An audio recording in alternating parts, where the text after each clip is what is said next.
முன்னை வினயகலம் மூங்கில் குடியமுதன் பொன்னங்கழக்கமலப் போதிரண்டும் என்னுடைய சென்னிக்கனியாக கேட்டினேன் தென்புலத்தார்க்கு என்ன கடவுடையேன் யான் நயந்தரும் பேரின்பமெல்லாம் பழுதின்றி நன்னினர்பால் செயந்தரங்கீர்த்தி ராமானுஜமுனி தாரிணமேல் உயர்ந்த குணத்து திருவரங்கத் தமுதோங்கும் அன்பால் இயம்பும் கலித்துறை அந்தாதி ஓதைச நெஞ்சனே இனியன் குறை நமக்கு எம்பெருமானார் திருநாமத்தால் முனிதந்த நூற்றிட்டு சாவித்திரி என்னும் நுண்பொருளை கலிதந்த செஞ்சுல் கலித்துறை அந்தாதி பாடித்தந்தான் புனிதன் திருவரங்கத் தமுதாகிய புண்ணியனே சொல்லின் தொடர் கொண்டு உணதடிப்போதுக்கு தொண்டு செய்யும் நல் அன்பரேத்தம் நாமமெல்லாம் எந்த நாவினுள்ளே அல்லும் பகலும் அமரும்படி நல்கு அரிசமயம் வெல்லும் பரம ராமானுஜா இது என் விண்ணப்பமே. நெஞ்சில் கரை கொண்ட கஞ்சனை காய்ந்த நிமலன் நங்கள் பஞ்சித் திருவடி பின்னிதன் காதலன் பாதம் நம்னா வஞ்சக்கரிய ராமானுஜன் புகழன்றி என் வாய் கொஞ்சிப் பறவையில்லாது என்ன வாழ்வு இன்று கூடியதே. இந்த பாசுரமானது ராமானுஜன் நூற்றந்தாதிங்கிற கிரந்தத்திலே 28ஆம் பாட்டு. இந்த பாட்டிலே சுவாமி திருவரங்கத்தமுதனார் இதற்கு முந்தின பாட்டிலே நெஞ்சானது அவனை பாட இயலாது, அவனுக்கு இருக்கக்கூடிய வைபவத்தை சொல்ல இயலாது அப்படின்னு தெரிவிக்கிறார். இயலாதுன்னா அதனுடைய காரணம் என்னவென்றால், ஒண்ணுமில்ல சுவாமி, நான் அவனோடு சேர்ந்தால் அந்த நெஞ்சு என் மனசுல வந்துருத்தணும், அந்த வெள்ளை சுடமிறங்கும் பெருமேன்மை கிழுக்கிதென்று தள்ளிட்டு இறங்கும். நான் என்னுடைய மனசுல நீ வந்தாயானால் அதனால என்ன எடுக்கணும்னா அது ஒரு அழுக்கு ஏற்படுறது. என்னுடைய மனசுல அழுக்கு இருக்கணும், அந்த அழுக்கு உனக்கு வந்துடுமோ எங்க ஒரு ஐயத்தோடு தள்ளுட்டிரங்கம் ராமானுஜா என் தனி நெஞ்சமே. இது நெஞ்சு தனி நெஞ்சமா இருக்கு. ஏன் தனி நெஞ்சா இருக்குன்னா, மற்றவ நெஞ்சலோடு கம்பேர் பண்ணும்போது இந்த நெஞ்சு அபாரமான பாபம் படைத்த நெஞ்சு. அது மட்டும் இல்ல, இந்த பாபத்தை மட்டும் இல்லாமல் இனிமே இந்த நெஞ்சுக்கு யாரும் சேரமாட்டார்கள் என்கிற அளவுக்கு இந்த நெஞ்சு அப்படி பாடா படித்து இருக்கு. அதனால இது அதிதீயமான நெஞ்சு. இதை போல நெஞ்சு யாருக்குமே கிடையாது என்று சொல்லும்படியான நெஞ்சு.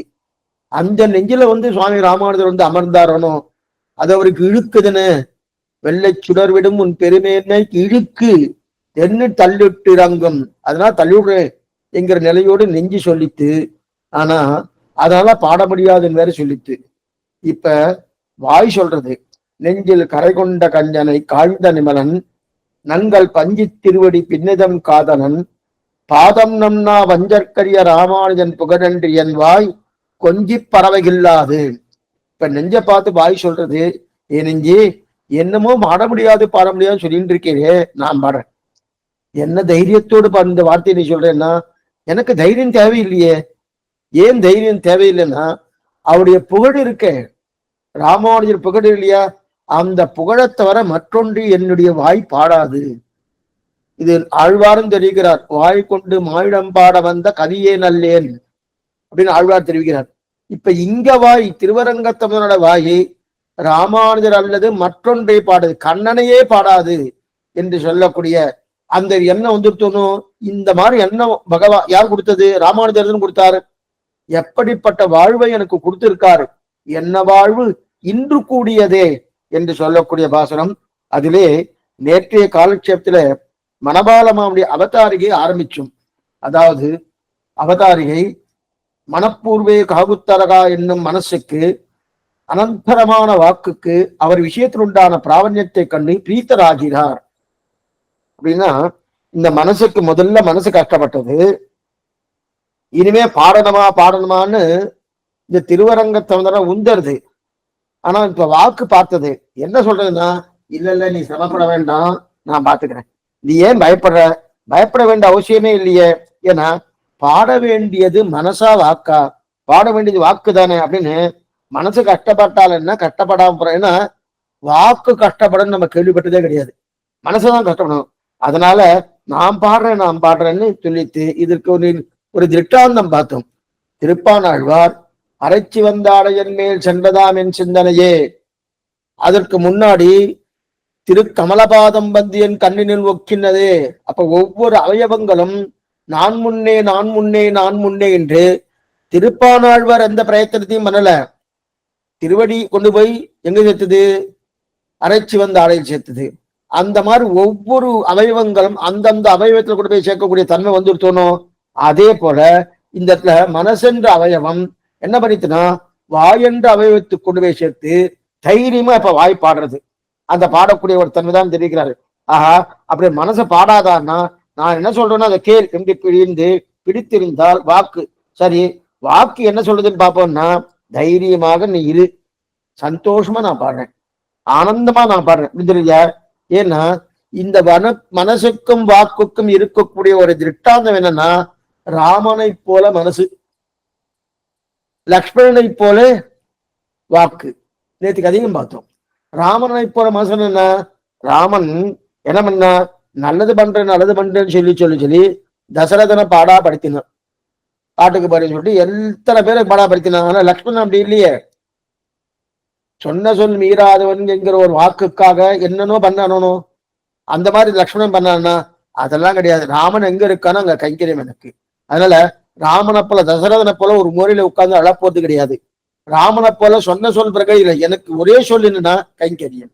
அந்த கைங்கரியம் இது ராமனுடைய ஆனந்தத்துக்காக கைங்கரியம். அந்த ஆனந்தத்துக்காக கைங்கரியம் பண்ணமானோ அந்த கைங்கரியம் அவன் நாட்டில இருன்னு சொன்னா கூட இல்லாம வந்து அனுணும். நாட்டில இரு லக்ஷ்மணான்னு சொன்னா கூட இல்லாம வந்தானோ. அது மட்டும் இல்ல, தசரதனுக்கு ஆனந்தமே ராமனை பெற்றல்ல லக்ஷ்மணை பெற்றுதான். ஏன்னா இது சுமந்திரன்ட்டே சொல்றாரு, சுமந்திரா ராமனை பெற்றுன ஆனந்தப்படல, லக்ஷ்மணை பெற்றுதான். ஏன்னா சுட்டமெல்லாம் பின்தொடர தொல்வானம் அடைந்தவனேன்னு யாரெல்லாம் பின்னாடி போய் என்னென்ன கைங்கரியம் பண்ணுவாரோ அத்தனை கைங்கரியம் லக்ஷ்மணே பண்ணினான் இல்லையா? அதனால லக்ஷ்மணன் வந்து எதை போல பாடலாம் என்று சொல்லக்கூடிய வாக்கை போல, இல்ல பாடுறதுக்கு சமமா இருக்கும் என்று சொல்லக்கூடிய நெஞ்சை போல ராமன் தெரிவித்தார்.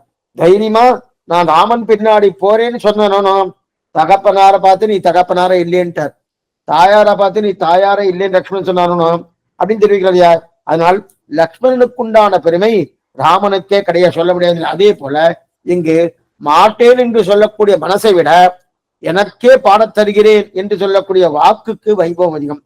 அதற்கு எத்தனை பெருமை இருக்கணும்னா, ஆக நமக்கு உதவி செய்தது வாக்குதான். ஏன்னா ஒரு பக்கம் பார்த்தா மனசுக்கு உண்மை தெரிய மாட்டேங்கிறது. என்ன உண்மைன்னா, உண்மை தெரியாமல் சிறுபிள்ளத்தனமா பாடுறதுன்னு சொல்லலாம்னா சொல்லலாம், பிரியத்துக்காக சொன்னேன். இந்த இடத்துல ஒரு பக்கம் பார்க்க மனசுக்கு உண்மை தெரிய மாட்டேங்கிறதுன்னா உண்மை தெரியல சுவாமி. அதே போல வாக்குக்கும் உண்மை தெரியலன்னா உண்மை தெரியலன்னா வச்சுக்கலாமே. இவர்தான் சொல்லிட்டாரு, என்ன சொல்லியிருக்காரு? என்னவாழ் கொஞ்சி பறவைகில்லாது. கொஞ்சி பறவைகில்லாதுன்னா எனக்கு சிறுபிள்ளத்தனம் தான் கொஞ்சி பறவைகில்லாது. சிறுபிள்ளத்தனமா பேசிட்டு இருக்காருன்னா இவர் தான் ஒத்துன்னு இருக்காரு திருவரங்கத்தமிழர். நான் சிறுபிள்ளத்தனமா தான் பாடிட்டு இருக்கேன், சிறுபிள்ளத்தனமா தான் இருக்கேன்னு சொல்லியிருக்கேன் இல்லையா? அதனால நான் ஒன்று நல்லது பாடுறேன்னு சொல்லலையே. அப்ப அப்ப கொஞ்சம் வரவாது என்று முடிக்கிறார் இல்லையா? அதாவது அதுவும் முடியாமல் போயிருந்தால் இந்த இடத்துல வரணும். ஒருவேளை இந்த வாக்கு நான் பாட மாட்டேன் மனசே சொல்லிட்டு பாட முடியாதுன்னு, அதே போல நானும் பாடமான்னு சொல்லி போயிருந்தா அப்ப என்னன்னா மனசும் ராமானுஜரை நினைக்க முடியாது, வாக்கும் ராமானுஜரை பாட முடியாது. அதன் பின்ன என்ன சுவாமி, நமக்கு சொரூபநாசம் தான். சொரூபநாசம் எதனால ஏற்படுதுன்னா, ஏதாவது கைங்கரியம் பண்ணணுமோனோ மனசாலையாவது பண்ணணும், வாக்காலையாவது பண்ணணும், செய்கையாலையாவது பண்ணணும். இப்ப மனசு முடியாதுன்னு சொல்லிட்டு இப்ப வாக்கு பண்ணணுமோனோ, வாக்கும் பண்ணலன்னா சொரூபநாசம் இல்லையா? நல்ல வேலை சொரூபநாசம் இல்லாமல் ஒரு வாக்கு பாட வைத்து ராமானுஜா என்று 108 தடவை பாட வைத்ததுனும், அந்த பாட வைத்ததுனும் அந்த பாட வைத்த பெருமை யாருக்கு? வாக்குக்கு தானே. அதனால இதுவும் இல்ல மனசு சொல்ற மாதிரி நானும் சண்டித்தனம் பண்ணிட்டு மாட்டேன்னு நினைச்சிருந்தா அப்ப என்ன சுவாமி ஆகும்? 108 பாசுரம் வராது, 27வது பாசுரத்தோட சாத்துமரம் பண்ண வேண்டியதுதான். ஏன்னா மனசு பாட மாட்டேன்னு சொல்லிட்டு போன பாட்டுல அது 27வது பாசுரம். கொல்ல குறைவற்றில் அங்கி கொழுந்து விட்டு ஓங்கியவன் வல்லல் தரத்தினால் வல்வினையேன் மனம் நீ புகழ்ந்தாய், வெள்ளச் சுடர்விடும் உன் பெருங்கேன்மை கிழிக்குதென்று தள்ளுட்டிரங்கம் ராமானுஜா என் தனி நெஞ்சமே அப்படி சொல்லியிருக்க செய்து. அப்ப மனசு முடியாதுன்னு சொன்ன உடனே இப்ப வாக்கும் முடியாதுன்னு சொல்லிட்டுன்னு வச்சுக்கோ. அப்ப ராமானுஜம் இருந்தா எத்தனை பாசனம் சுவாமி? 27 பாசனம் தான். 27ஆம் பாசனம் சாத்து பறையோட முடிச்சிட வேண்டியதுதான் அப்படின்னு வரும் இல்லையா? நல்ல வேலை என்ன பண்ணிட்டு அந்த வாக்கு பாடினபடியாலே நமக்கு 108 பாசனங்கள் கிடைக்க பெற்றோம். ஏதோ விளையாட்டுக்கா மனசு மாட்டின்னு இருந்தா வாக்கு சொல்றது தப்பா தவறாக நினைக்கப்படாது. உண்மை என்ன உண்மைன்னா வாக்கு சொன்னதும் உண்மை, என்னால பாட முடியாது சொன்னதும் உண்மை. அதே போல என்னால பாட முடியும், தைரியமா ஆனந்தமா பாடுறேன் என்று சொல்லக்கூடிய வாக்கு சொன்ன மனசு சொன்னது, சாரி தப்பா சொல்லியிருக்கேன், மனசு என்னால பாட முடியாது என்று சொன்னதும் உண்மைதான். அதே போல வாக்கு என்னால பாட முடியும், ஆனந்தமா பாடுறேன், சந்தோஷமா பாடுறேன் சொன்னதும் உண்மைதான். ரெண்டுமே உண்மைதான். இதுல ஏதோ விளையாட்டுக்காக மனசு சொல்லி இருக்கு, விளையாட்டுக்காக இருந்தது இல்ல. ஏன்னா அந்தந்த அபிப்பிராயத்தோடு தான் பாசுரத்தையே அமைத்து இருக்கிறார் சுவாமி திருவரங்க தமுதனார். இதெல்லாம் எங்க தெரியும்னா, சுவாமி இவன் ஏதோ சொல்லிட்டு இருக்கா, விளையாட்டுக்காக மனசு பாட முடியாதுன்னு சொல்லிட்டு, ஏதோ விளையாட்டுக்காக வாக்கு பாடுறேன்னு சொல்லியிருக்கு, அந்த மாதிரிதான் போறதுன்னா இல்ல. பாசுரத்திலே அந்தந்த அபிப்பிராயத்தை திருவரங்கத்துல பாடியிருக்கிறார். ஏன்னா போன பாசுரத்துல மனசு மாட்டேன்னு சொன்னது உண்மைதான். அதே போல இந்த பாசுரத்துல வாக்கு பாடுவேன்னு சொன்னதும் உண்மைதான். ஆக வாக்கு என்பது மனசை பார்த்து உன்னால் முடியவில்லை என்றாலும் நான் தைரியமா பாடுறேன்னு சொல்லிட்டு இல்லையா, அதை கண்டு ரொம்ப ஆசைப்படுகிறார் சுவாமி. அதைத்தான் நெஞ்சில் கரை கொண்ட கஞ்சனை காய்ந்த நிமலன் நங்கள் பஞ்சி திருவடி பின்னதன் காதலன் பாதம் நம்னா வஞ்சக்கரிய ராமானுஜன் புகழன்றி என்பாய் கொஞ்சி பறவைகில்லாது என்ன வாழ்வு என்று கூடியதுன்னு பார்த்தோம். ஆனா இதற்கு முன்னாடி முதல் 2 லைன் கண்ணனுடைய சரித்திரங்கள். நெஞ்சில் கரை கொண்ட கஞ்சனை காய்ந்த நிமலன், கம்சனை நிரசனம் பண்ணது விரோதி நிரசனம். நங்கள் பஞ்சி திருவடி பின்னதன் காதலன், அப்ப நங்கள் பஞ்சி திருப்பி பின்னதன் காதலன் இது என்னது? அது விரோதி நிரசனம். இது என்ன சுவாமி? இது பிரணயித்துவம். பிரணயித்துவம் பூர்ணமா இருக்கு இல்லையா, அந்த பிரணயத்தை தெரிவிக்கிறது. இப்ப மணவாளனுடைய அவதாரங்கள் முற்று பெற்றது. பதபதார்த்தம் பார்த்துவோம். மணவாளனுடைய நெஞ்சில் கரை கொண்ட கஞ்சனை காய்ந்த நிமலன், வாக்கில் மட்டும் அபச்சாரப்படலன்னா பாருங்க. நெஞ்சில் கரை கொண்ட கஞ்சனை காய்ந்த நிமலன்னா கம்சன் எப்படி அபச்சாரப்பட்டிருக்கான், கண்ணன் எப்படி கம்சனை கொண்டான்னு தெரிவிக்கப்படுறார். ஆச்சரியமான விஷயம் என்னன்னா, வாக்குல மட்டும் அபச்சாரப்படல. கண்ணன் யாரையாவது கொல்லணும்னு வச்சுக்கோ, பகவானை யாராவது கொல்லணும், சிருஷ்டிக்கணும், அவளுக்கு ஏதாவது தண்டனை கொடுக்கணும்னாலும் அது யாரா இருந்தாலும் வாக்கால மட்டும் அபச்சாரப்பட்டானா அவரை கொள்றது கிடையாது. நெஞ்சத்தால் அபச்சாரப்பட்டானா அப்படின்னு பாக்குறார். இதான் ரொம்ப முக்கியம். நம்ம சம்பிரதாயத்துல இது ரொம்ப முக்கியமான விஷயம். அபச்சாரப்பட்டானா வாய் வார்த்தையா சொன்னார் சுவாமி அப்படின்னு சொன்னார் கிடையாது. அந்த மாதிரி வாய் வார்த்தையா சொல்லியாச்சுன்னா உடனே இவனுக்கு வாய் வார்த்தையா சொல்லியிருக்கான், இவனுக்கு நான் தண்டனை கொடுக்கணும் என்கிற அபிப்பிராயம் சிருஷ்டிக்கிறானா அவெல்லாம் பண்றது கிடையாது.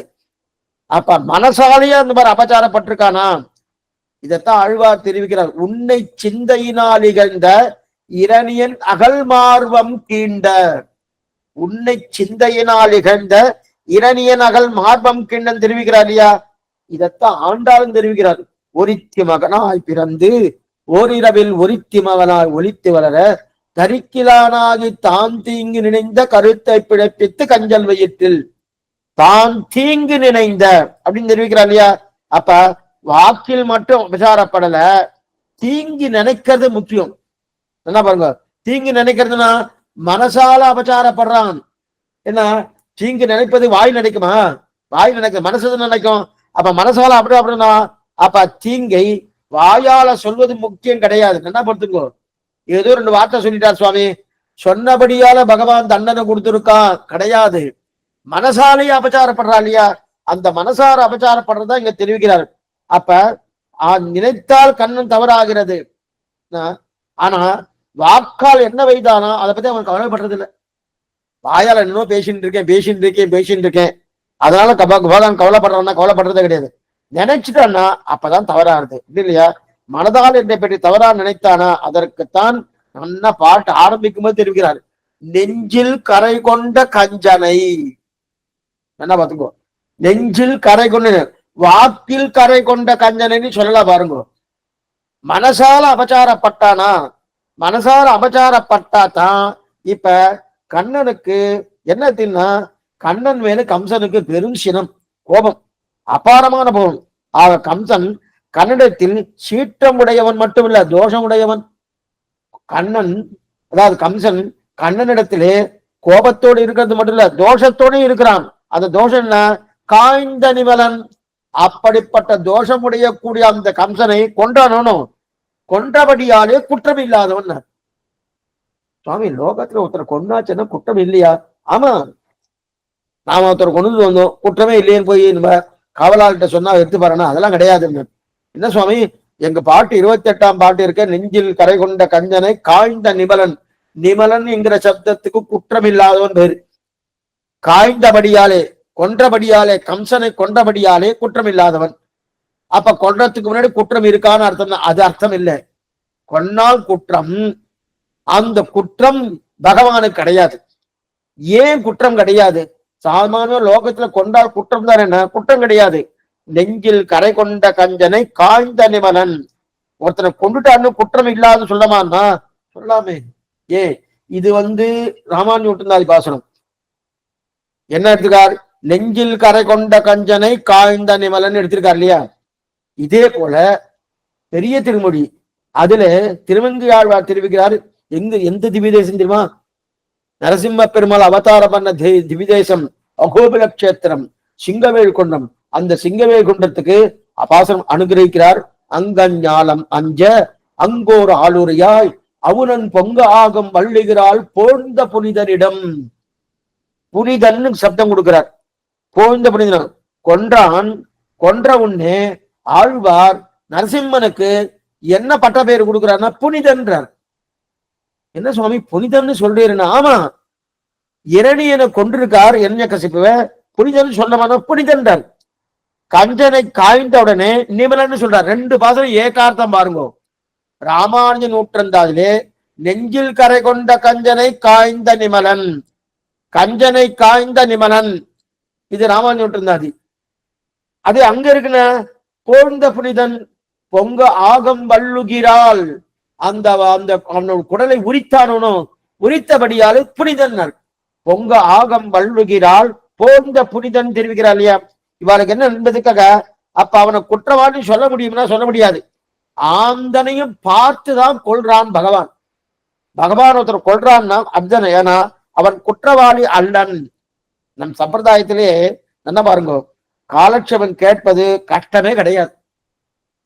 ஏன் சுவாமி நாங்கெல்லாம் வந்திருக்கோன்னு சொல்லிட்டு இருக்கிறீங்க? ஒரு சிரமமே இல்லை. ஏன் ஒரு சிரமமே இல்லைன்னு வச்சுக்கேன்.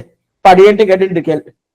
வேற யாரும் இன்னொரு சுவாமி மகா வித்வான் ஒருத்தர் சொல்லுவார், இன்னொரு சுவாமி சொல்லுவார், இன்னொரு சுவாமி சொல்லுவார்.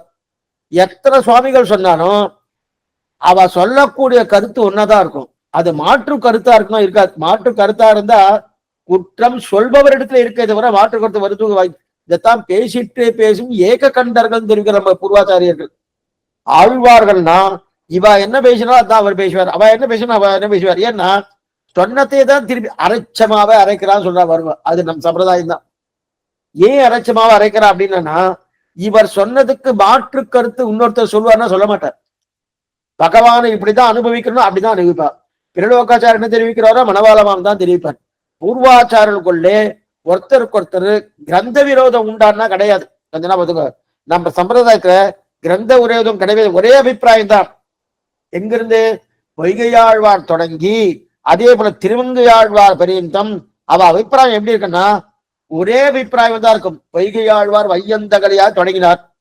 திருமங்கையாழ்வார் முடிக்கச்சே என்ன முடிக்கிறார்? திருநடந்தானது முடிக்கிறாருனோ. இதுக்கு நடுவுல ஏதோ அபிப்பிராய பேதங்கள் உண்டான்னா எந்த விதமான அபிப்பிராய பேதம் கிடையாது. ஒரே அபிப்பிராயத்தை தான் தெரிவிக்கிறார். அதனால இது சம்பிரதாயத்துக்கு உண்டான தனிச்சிறப்பு.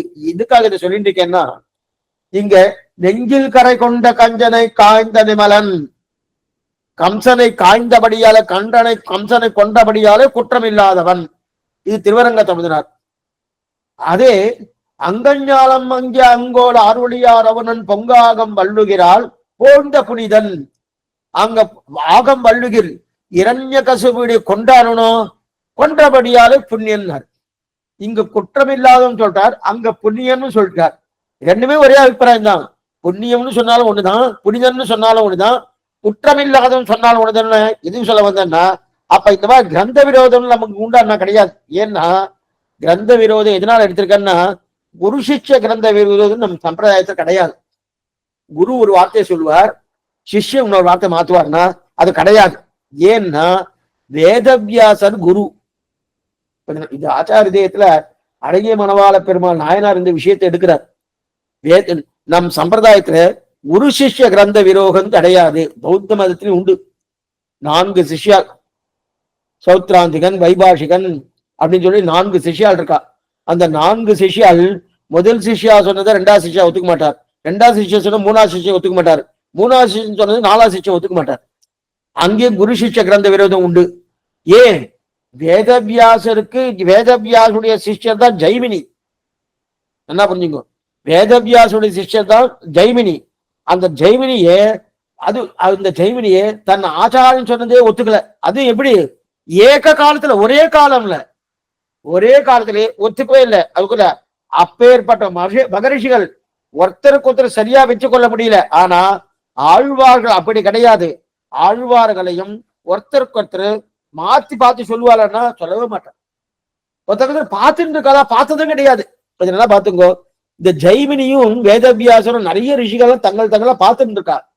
பார்த்துட்டு அவளை சந்தேகம் கேட்கலாமா? இல்ல சுவாமி, இதுல அபிப்பிராயம் இது, இதுல அபிப்பிராயம் இதுன்னு சந்தேகத்தை கேட்டு தெரிஞ்சிருக்காமோ?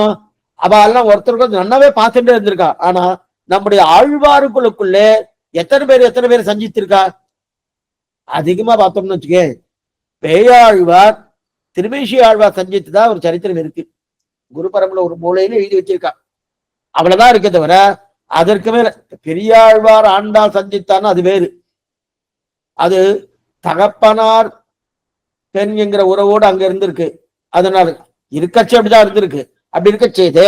ஆனா மற்ற இடத்துல அவ்வளவு தூரம் ஒவ்வொரு ஆழ்வாரும் தங்கள் இளைய சுவாமி மதுரகவி ஆழ்வாரும் நம்ம ஆழ்வார் சஞ்சிச்சுட்டு இருக்கான்னா ஆச்சாரிய சிஷ்ய கர்மத்தை தான் செஞ்சுட்டு இருக்கா. ஆனா சரி, அப்படி சஞ்சித்துட்டா கூட சந்தித்தபடியால குரு சிஷ்ய கிரந்த விரோதம் வந்திருக்கா? இத்தனைக்கும் பாருங்க, மதுரகவி ஆழ்வார் ஆச்சாரிய தெய்வம் சொல்லிட்டு இருக்கார். நம்மாழ்வாரோ என்ன சொல்லிட்டு இருக்காரு? நின்ற ஆதிப்பிரான் நிற்க மற்ற தெய்வம் நாடுதுன்னு சொல்லிட்டு இருக்காரு. இதுக்குதான் விரோதம் இருக்குன்னா அது பிரதம பருவ நிட்டை, இது சர்ம பருவ நிட்டை. அந்த சர்ம பருவ நிட்டையே நம்மாழ்வாரும் எடுத்திருக்காரு. பயிலும் திருவிடையார் எவரேலும் அவர் கண்டீர் பயிலும் திறப்பிடதோறு எம்மையாலும் பரவரே தனிமா தெய்வ தளிரடிக்கு புகுதலன்றி அவனடியார் நனிமா கலவி இன்பமை நாளும் வாய்க்க நங்கட்கன்னு 2 பதிகமும் எடுத்திருக்காரு. 8ஆம் பத்து 10ஆம் திருவாமிழி, 3ஆம் பத்து 7ஆம் திருவாமிழி, 2மே எடுத்திருக்காருன்னு எதுக்கு சொல்ல வந்தோம்னா, அந்த மாதிரி இருக்க செய்து குரு சிஷ்ய கிரந்த விரோதம் நம்முடைய சம்பிரதாயத்தில் உண்டானா கிடையாது. பேசிற்றே பேசும் ஏக கண்டர்கள் தெரிவிக்கிறாள் இல்லையா? அது மட்டும் இல்ல, வியாக்கியானமும் அதே மாதிரிதான். வியாக்கியானமும் அதே போலதான் இருக்கும். இந்த வியாக்கியானம் முதல்ல ஆரம்பித்தது எல்லாரும் ஞான திருக்குறுகை பிரான் பில்லான் எதிராஜர் பேரருளால் உள்ளாரம் அன்புடனே மாறன் மறைப்புல 1000 இன்பமிகு 6000 கிட்டத்தட்ட இன்றைக்கு 1000 வருஷத்துக்கு முன்னாடி ஆரம்பிச்சிருக்கா வியாக்கியானத்தை. அதுக்கப்புறம் அந்த வியாக்கியானம் ஆரம்பிச்சு வந்து கிட்ட 400 வருஷங்கள் வரைக்கும் மணவாள மாலை பரியந்தம் வந்திருக்கு. அந்த 1000 வருஷத்துக்கு முன்னாடி ஆரம்பிச்சு அடுத்து 400 வருஷங்கள் பரியந்தம் எத்தனை வியாக்கியானங்கள் ஆரம்பிச்சிருக்கா, எத்தனை வியாக்கியானம் உண்டாயிருக்கு. அந்த வியாக்கியானத்துக்குள்ளே விரோதங்கள் எதா இருக்குன்னா ஒரு விரோதமும் கிடையாது. அப்ப குரு சிஷ்ய கிரந்த விரோதம் சம்பிரதாயத்தில் ஒண்ணுன்னா கிடையாது. எதற்காக இதை எடுக்கிறேன்னா, திருவாய்மொழியில என்ன சொல்லித்தோ, பெரிய திருமொழி என்ன சொல்லித்தோ அதைத்தான் திருவரங்கத்தம்மதனா எழுதியிருக்காரு. இப்படி கூட சொல்லலாம். திருவரங்கத்தம்மதா என்ன சொன்னாரோ அது பெரிய திருமொழியில காமிக்கலாம் அப்படின்னு சொல்லியாச்சுன்னா, பெரிய திருமொழி முன்னாடி, திருவரங்கத்தம்மதனார் பின்னாடி ராமானுஜன் வந்தார். அதெல்லாம் இப்படிதான் சொல்லணும். எதுக்கு சொல்ல வந்தேன்னா, இவர் புனிதன்னு சொல்லுகிறார். பொங்காகம் வள்ளுகிறாள் பொழுந்த புனிதன், அவனை கொன்றபடியாலே புனிதன் அப்படின்றார். அதே கம்சனை கொன்றபடியாலே நிமலன்றார். நிமலன் குற்றமற்றவன் பேரு. எதுக்கு சொல்ல வந்தனா, அப்படிப்பட்ட சம்பிரதாயம். ஏன்னா சில பேர் சம்பிரதாயத்துக்கு தைரியமா சொல்லணும்னு இதெல்லாம் சொல்லலாம். இந்த சம்பிரதாயத்துல எந்த விதமான குறையும் கிடையாது. ஏதாவது குறை இருக்கணும், ஒரு குறையும் கிடையாது. என்ன சுவாமி குறை இல்லைன்னு சொல்லிட்டு இருக்கல? சில பேர் இது குறைஞ்சிக்கலாம்னா சம்பிரதாயத்தை சரியா தெரிஞ்சுக்கலன்னு அர்த்தம். இதுக்கு சொல்ல வந்தேன்னா, அப்படி இருக்கச்சே கண்ணனுக்குன்னு தனியா ஒருத்தரை கொல்லணும்ன்ற அவசியமே கிடையாது. என்ன பாத்துக்கோ, கண்ணனுக்குன்னு தனியா ஒருத்தருக்கு, கண்ணன் சமூகம் சர்வபூதேஷு, எல்லாரும் அவனுக்கு வேண்டப்பட்டவா, வேண்டப்படாதவா யாருமே கிடையாது. அப்படி இருக்கச்சே வேண்டப்படாதவா யாருமே இல்லாம இருக்க செய்து அப்ப ஏன் கம்சனை கொன்னா? குளிர்க்க வேண்டாம் பேசுமே, எல்லாரும் வேண்டப்பட்டவாதுனா என்னுடைய அடியார்கள் வேண்டப்பட்டவனா இல்லையே. கம்சனை கொள்வதற்கு காரணம் ஆசிரித விரோதி, என்னுடைய அடியார்களுக்கு விரோதி என்றபடியாலே கொண்டானே தவிர தனக்கு விரோதி என்கிறபடியால கொள்ளவில்லை. கொஞ்சம் நல்லா பார்த்துக்கோ. ஏன் அது மட்டும் இல்ல, ஆந்தனையும் பார்க்கிறான் பகவான், பார்க்கிறான். என்ன ஒரு மேலிருந்து வாரியா சொல்லியிருக்கானா, உள்ளுக்குள்ள அவனுக்கு இந்த மாதிரி எண்ணம் இருக்கா, உள்ளுக்குள்ள அவனுக்கு இந்த மாதிரி எண்ணம் இருக்கா அப்படின்னு பாக்குறாரு. உள்ளுக்குள்ள இந்த மாதிரி எண்ணம் இருந்துருத்தோம்னா அப்ப என்ன தெரிவிக்கிறாருன்னா, இல்ல இல்ல சுவாமி உள்ளுக்குள்ளேயே இருக்கு, இனிமே இவனை விட்டு வைக்கப்படாதுன்னு நினைக்கிறான். இதுக்கு சொல்ல வந்தேன்னா, அதனால ஆக நெஞ்சில் கரை கொண்ட கஞ்சனை காய்ந்த நிமலன், அடுத்து நங்கள் பஞ்சி திருவடி பின்னதன் காதலன். நங்கள் என்று நப்பின்னையை சொல்லி நப்பின்னைக்கு காதலன் என்றும் நப்பின்னைக்கு காதலன் நங்கள் கண்ணன் என்று ரெண்டு விதமா சொல்லலாம். நல்லா பாருங்க. நங்கள் பஞ்சி திருவடி பின்னதன் காதலன், நங்கள்னா சேர்த்துக்கிறார். எங்க நப்பின்னை, நங்கள் நப்பின்னை. என்ன சுவாமி அந்த அபிமானம்னா, அந்த அபிமானம் கண்ணன் தெரிய நங்கள் நிமலன் சொல்லியே, நங்கள் நிமலன் சொல்லியிருக்கலாம், எங்கள் நிமலன் சொல்லி சொல்லல. ஏன்னா நப்பின்னை பிராட்டி புருஷகாராம் ஆனார் அல்லது ஈஸ்வரன் காரியம் செய்யான். பிராட்டி ஏன்னா நம்ம மேல அவளுக்கு இருக்கக்கூடிய அக்கறை இருக்கே, பகவான் கூட அவளை கிடையாதுன்னு சொல்லலாம். அந்த அளவுக்கு பிராட்டி நம்ம மேல இருக்கக்கூடிய அந்த அளவுக்கு வாத்சல்யம் இருக்கு. இது சொல்ல வந்தேன்னா, அப்ப இந்த இடத்துல ரெண்டு விதமா சொல்லலாம். நங்கள் என்று நப்பின்னையை சொல்லி நப்பின்னைக்கு காதலன், நங்கள் பஞ்சி திருவடி பின்னதன் காதலன் இருக்கணும். இந்த சப்தத்தை என்ன பாருங்க, அன்வயம் பண்றார். நங்கள் படவாளமணி அன்வயம் பண்றார். நங்கள் பஞ்சி திருவடி பின்னதன் காதலன் இருக்கணும். நங்கள் என்று நப்பின்னையை சொல்லி நப்பின்னைக்கு காதலன், இது ஒரு அர்த்தம் இல்ல சுவாமி. நப்பின்னைக்கு காதலன் நங்கள் கண்ணன், நங்கள்னு சொல்லி நப்பின்னை சொல்லி நப்பின்னைக்கு காதலன், அப்பனா நப்பின்னைக்கு பிராதானியம். இப்படி சொல்லலாம். நப்பின்னைக்கு காதலன் யாரு, நங்கள் கண்ணன். இப்ப பிராதானியம் யாருக்கு, கண்ணனுக்கு. இரண்டு விதமா சொல்லலாம். அப்ப நங்கள் நப்பின்னை என்றுதான் மணவாளவன் தெரிவிக்கிறார். நல்லா பாத்துங்க. இப்ப ரெண்டு சொல்லிட்டு வரணும். நங்கள் நப்பின்னை என்று சொன்னா இது ஒரு அர்த்தம், நங்கள் கண்ணன் என்று சொன்னா இது ஒரு அர்த்தம். ஆனா மணவாளனுடைய அபிப்பிராயம் என்னன்னா, நங்கள் நப்பின்னை தான் அவருடைய அபிப்பிராயமே. ஏன்னா எங்களுடைய நப்பின்னை பிராட்டி, எங்களுடைய நப்பின்னை பிராட்டி அவதானே சேர்த்து வைக்கிறார். புருஷகார பூதையே பிராட்டி தானே சேர்த்து வைக்கிறார். அவ இல்லைன்னா ஈஸ்வரன் காரியம் செய்வான, செய்ய மாட்டானோ. அதனாலதான் நம்மால் தெரிவிக்கிறார், என் திருமகள் சேர் மார்பன், என் திருமகள் சேர் மார்பன் தெரிவிக்கிறார் இல்லையா. அப்ப திருமகள் சேர் வாழ்வார்னு பிரித்தார் இல்லையா. அப்படி இருக்கச்சே இங்கு நங்கள் நப்பின்னை என்று பிரிக்கிறார். ஏன்னா நம்முடைய பூர்வாச்சாரர்கள் ஆழ்வார்கள் எல்லாரும் ஒதுங்கிறது எங்கன்னா தாயார் திருமடியில தான் ஒதுங்குவா. தாயாருடைய திருமடியில தான் ஒதுங்குவார தவிர இறங்கி ஒதுங்க மாட்டார். ஏன்னா தாயார் நிழல்ல ஒதுங்கித்தான் இவாளுக்கு ஆசுரத்தை அனுகிரகிப்பார்கள். என்னைக்குமே அதுதான் இருக்கு. வேரி மாறாத பூமேல் இருப்பார் வினைதீர்க்குமே மாறி மாறாத தன்னம்பலை வேங்கட தன்னலை வாரி மாறாத பைம்பூம்பொழில் குருகூர் நகர் காரிமாறன் சடகோபன் சொல்லாயிரத்தில் இப்பத்தால் வேரி மாறாத பூமேல் இருப்பாய் வினைதீர்க்குமேன்னு தெரிவிக்கிறார் இல்லையா. தாயார் தான் நம்முடைய அனைத்து பாவங்களையும் தொலைக்கிறார். பகவான்கிட்ட சேருவதற்கு இடையூறாக இருக்கக்கூடிய பாவங்களை தொலைக்கிறார் இல்லையா. அப்படி இருக்கச்சே தாயார் நிழல்ல ஒதுங்கினோம்னா நன்னா பாசுரத்தை அனுகிரகிப்பில்ல. ஏன்னா ஆசிரிய ஜனங்கள் அபிமானம் என்றாலே நப்பின்னை தான். ஜனங்களிடத்துல அபிமானம் நப்பின்னைக்கு தான். அதனால்தான் நங்கள்னு சொல்றாரு. ஏன்னா அவளுக்கு எங்களிடத்துல இருக்கக்கூடிய ஆசை கண்ணனிடத்தில் கூட இல்லையா. நப்பின்னை பேர் நப்பின்ன நங்காய் திரிவே துயிலழாய், இந்த ஆண்டாவுடைய பாசுரம். நப்பின்னைக்கு எங்களிடத்தில் இருக்கக்கூடிய ஆசை கண்ணனிடத்தோட இல்லையா. அதனால் அவனை கொஞ்சம் ஒதுக்கி வச்சுட்டு நங்கள் தஞ்சி திருவடி பின்னதன் காதலன், கண்ணனை கொஞ்சம் ஒதுக்குறான். ஒண்ணு புரியத்துக்காக சொல்றேன், புரியத்துக்காக ஒரு விஷயம் சொல்றேன். பிரணயகலம் இங்க வந்துருத்தணும். பிரணயகலம் வந்திருக்கச்சே நம்மாழ்வாதான் வருவார். என்னவோ இவாளுக்குள்ள ஏதோ அதெல்லாம் ஒரு நாடகம் தான், நிஜம் கிடையாது. எதுவுமே பிராட்டுக்கும் பெருமாளுக்கு எதுவும் சண்டை வந்துருத்தாம அவ வந்து நம்மால் தான் தீர்த்து வச்சாருன்னு நமக்காக அதெல்லாம் பண்ணிட்டு இருக்கா. இருக்கட்டும். குறுக்க போன உடனே அவர் போய் என்னது பேசுவார், பிராட்டிட்டு தான் பேசுவார். அவரை பத்தி தான் தெரியுது, அவர் கோபக்காரர் அப்படின்னு சொல்லி நீர் தான் விட்டு கொடுக்கணும் அப்படின்னு பிராட்டி கிட்ட பேசுறா. அப்ப பிராட்டிக்கு பேசுறதுன்னா என்ன இருக்கு? அப்போ அந்த பிராட்டி என்ன சொல்றா, எங்கள் பெரியவர், பெரியவர்னு ஒரு பேரை பிராட்டி தான் கொடுத்திருக்கா, சிரங்கநாச்சியார் கொடுத்திருக்கார், நம்மாழ்வார் பெரியவர். எங்கள் பெரியவன் சொல் கேட்டோம் அதனால மன்னிக்கிறோம் சொல்லிக்கிறார் பிரணய கழகத்திலே. அப்ப பெரியவர் என்கிற சப்தத்தையே பிராட்டி கொடுக்கிறாரோ, அங்கேயும் ஒதுங்குறது யார் இடத்துல?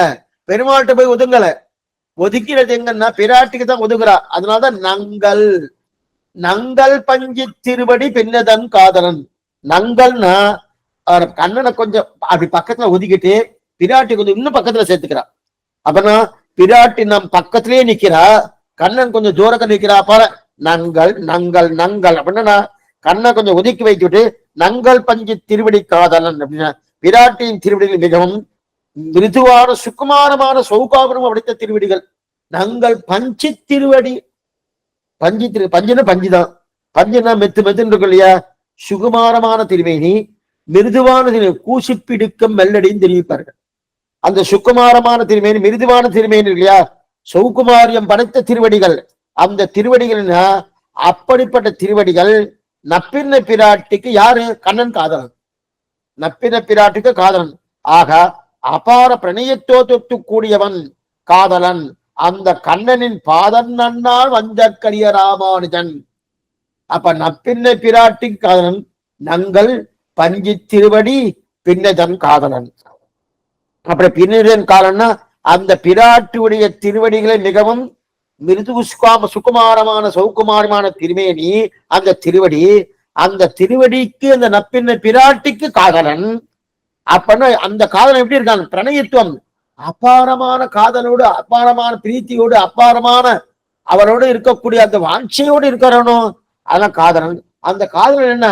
அந்த காதலனின், அந்த கண்ணனின் பாதம் நன்னா வஞ்சக்கரிய ராமானுஜன் புகழன்றி என்பாய்.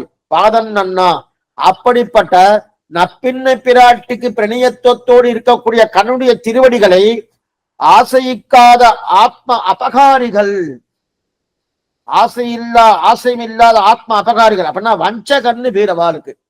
பாதம் நன்னா வஞ்சற்கரிய ராமானுஜன், அந்த கண்ணனுடைய திருவடிகளை யாரெல்லாம் ஆசையிக்கலையோ அவர்கள்லாம் யாரு? ஆத்ம அபகாரிகள்னு பேரு. அப்படின்னா வஞ்சகன். வஞ்சகன் வஞ்சகன் என்னன்னா பிறர் பொருளை தன் பொருளா நினைப்பதுதான் வஞ்சகன்னு பேர். சுவாமி வஞ்சிச்சுட்டார் சுவாமி அப்படின்றார். என்ன பண்ணாருன்னா, என்னது சுவாமி அவர் தான் எடுத்துன்னு போயிட்டார், என்ன வஞ்சனை பார்த்தீங்களா? அதானே பிறர் பொருளை தன் பொருளா நினைப்புதான் வஞ்சகன். இப்ப பாதம் நன்னா வஞ்சன் அப்படின்னு எடுத்துக்காதீங்கன்னா, இப்ப இங்க பிறர் பொருள் என்ன சுவாமி இருக்கன்னா இருக்கு. பிறர் பொருள் ஆத்மா அவனுடைய தானே, ஆத்மா நம்முடையதா? ஆத்மா நம்முடையது கிடையாது, ஆத்மா அவனுடையதாயிடுத்து.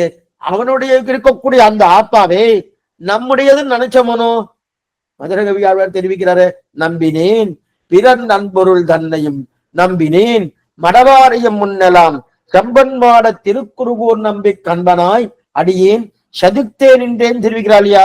அப்ப ஆத்மா அவனுடையதாக இருக்க செய்து நம்முடையது நம்பினோமனோ. அப்ப இதுதான் மகாபாரதத்துல ஒரு ஸ்லோகம், கிந்தேன நகிருதம் பாபம் சோரேன ஆத்மாவகாரினும் எழுதுகிறார். மகாபாரத ரிஷிகளுடைய வாக்கியம். மகாபாரதத்துல வியாசர் தெரிவிக்கிறார், அதாவது இந்த ஆத்ம அபகாரம் பண்ணினவன் எந்த பாவத்தையும் பண்ணாதவன் இல்லை அப்படின்னா எல்லா பாவத்தையும் பண்ணனவா அர்த்தம். ஆத்ம அபகாரம் நம்முடைய இல்ல, இந்த ஆத்மா பகவானுடைய சொத்து. ஆத்மா பகவான் கௌஸ்துவ ஸ்வஸ்தி தீபன்னு தெரிவிக்கிறார் பராசர பட்டர். கௌஸ்துபஸ்தானம் தான் இந்த ஆத்மா. அந்த மாதிரி கௌஸ்துபஸ்தானத்துல இந்த ஆத்மா இருக்க செய்து இந்த ஆத்மாவை என்னுடையது நினைக்கணும். அப்ப இது அபகாரம் தானே. என்ன அபகாரம்? அவனுடையதாக சொத்தாக இருக்க செய்த இந்த ஆத்மாவை என்னுடையது நினைச்சிடணும். இதுக்குதான் ஆத்மா அபகாரம்னு பேரு. இந்த ஆத்மா அபகாரம் பண்ணினவன் இந்த மகாபாரத வியாசரே தெரிவிக்காரு, யார் ஒருத்தன் ஆத்மாவை தன்னுடையது என்றானோ அதனால் எந்த பாவம் தான் செய்யப்படவில்லை. அவன் ஆத்மா தன்னுடையதுன்னு சொல்லியாச்சுன்னா அவன் எல்லா பாவத்தையும் பண்ணினவன் ஆகிறானோ. இது சாதாரணமா அந்தந்த பாவத்தை பண்ணா அந்தந்த பாவம் தான் கணக்கு. ஒருத்தர் திருடினார், ஏதோ திருடினார், அந்த திருடின கணக்கு. ஒருத்தர் ஏதோ கொள்ளையடிச்சார், அந்த கொள்ளையடிச்ச கணக்கு. ஒருத்தர் ஏதோ 2 அடி போட்டார், அந்த அடிச்ச கணக்கு. ஆனா ஆத்மாவகாரம் பண்ணினான்னா திருடினது என்ன, கொள்ளையடிச்சது என்ன, கொல்றது என்ன, என்னென்ன பாபம் உண்டோ எல்லா பாபத்தையும் பண்ணினது அர்த்தமா ஆத்மாபகாரம் பண்ணினா. அந்த அளவுக்கு ஆத்மாபகாரம் இதுவும் மோசமானது. அப்ப ஆத்மாவும் எல்லா பாவம் பண்ணிதாக அர்த்தமாம். அதனால்தான் இது சம்பிரதாயத்தில் மிகவும் கொடியது. நம்பினேன் பிறன் நண்பொருள் தன்னை தெரிவிக்கிறதுக்கு காரணமே தான். அப்படி இருக்க அவ்வளவு கொடியதற்க இந்த ஆத்மா அவனுடையதாக இருக்க இதை தன்னுடையது நினைச்சா இல்லையா, அதை போல கொடிய பாவம் மற்றொன்று கிடையாதான். இத்தனை எத்தனை பேர் இந்த மாதிரி சென்றிருக்கா நினைச்சிட்டு இருக்காளே சுவாமி, இந்த ஆத்மா அவனுடைய சுவாமி, என்னுடையது இல்லையே. இந்த ஆழ்வாரை தெரிவிக்கிறார், உணர்விரும்பல் ஒருவனை அவனதொருளா உடற்பொருட்டு என் உணர்வுனுள்ளே இருத்தினேன் அதுவும் அவனது இன்னருளே. இந்த ஆத்மா அவனுக்கு சமர்ப்பிக்கணும் பாக்குறேன், சமர்ப்பிச்சிடலாமே. ஏன்னா அவர் இதோ உபகாரம் பண்ணியிருக்கார் பகவான், அதுக்கு பிரத்யுபகாரம் பண்ணணும். பிரத்யுபகாரம் பண்ணணும், ஆத்மாவை இது 8ஆம் 10 9ஆம் 10 2 இது இந்த மாதிரி வந்துட்டு இருக்கு. இந்த மாதிரி வந்துட்டு இருக்கு. மேல்கோட்டை இதை அனுபவிக்கலாம். அப்படி இருக்க செய்து ஆத்மா சமர்ப்பிக்கலாமே சுவாமி. ஏன்னா அவருக்கு ஏதாவது உபகாரம் பண்ண இவர் ஏதோ உபகாரம் பண்ணிருக்கா. என்ன உபகாரம் பண்ணிருக்கா, திருவாரூர்விலையை சேவிக்க வைத்தானோ, திருவாரூர்விலை திவ்யதையை சேவிக்க வைத்தானோ. எப்படிப்பட்ட உபகாரம் பண்ணிருக்கார். அந்த உபகாரத்துக்கு பிரத்யுபகாரம் பண்ணணும்னா எல்லாமே அவனுடையது, எல்லாமே அவருடையதா இருக்க செய்து என்ன சுவாமி கொடுக்கறது, எதுவும் கொடுக்கறதுக்கு ஒண்ணுமே இல்லையே. அது உடனே யோசனை பண்ணார் ஆழ்வார். ஓ ஆத்மா இருக்கு சுவாமி, கொடுத்துடலாமே அப்படின்னார். கொடுத்துடலாம யோசனை முடியத்துக்குள்ள இதுவும் அவனுடையது தானே, இதுவும் அவனுடைய, அதுவும் அவனது இன்னொருளே தெரிவிக்கிறான் இல்லையா. அப்படி இருக்கச்சதே கொடுப்பதற்கு ஒன்றுமில்லை. ஆக அப்படிப்பட்ட கொடிய பாபம் பண்றாங்கன்னா ஆத்மாபகாரம் பண்ணியாசனில்ல, அதை போல மற்றொரு பாபம் கிடையாது. ஆக வஞ்சகர்கள் ஆத்மா அபகாரிகள், இவர்களால் எம்பெருமானாரை பிடிக்க முடியாது என்று தெரிவிக்கிறார் வஞ்சக்கரிய ராமானுஜன். அப்படிப்பட்ட அந்த எம்பெருமானாரை கண்ணனுடைய திருவடிகளையே பற்றாதவர்கள் ராமானுஜர் திருவடி பற்ற முடியுமா? அதனால அவரால் பிடிக்க முடியாது. ஆக ராமானுஜர் புகழன்றி என்பாய் கொஞ்சி பரவகில்லாது. அதாவது சிறு குழந்தை உலர்களா போல அந்த மாதிரி என்ன செய்யதை தவிர மற்றொன்றை செய்யாது அப்படின்னா, ராமானுஜன் புகழன்றி என்பாய் கொஞ்சி பரவகில்லாது வந்துட்டோம். ராமானுஜர் புகழ், அந்த புகழை தவிர மத்தொன்னு பேசாது அப்படின்னு எப்படி சொல்றாருன்னா, ஒரு சிறுவில்லத்தனமா இருக்கக்கூடிய ஒரு குழந்தை சொல்லுமா அப்படின்னு சொல்லிட்டு இருக்காரு.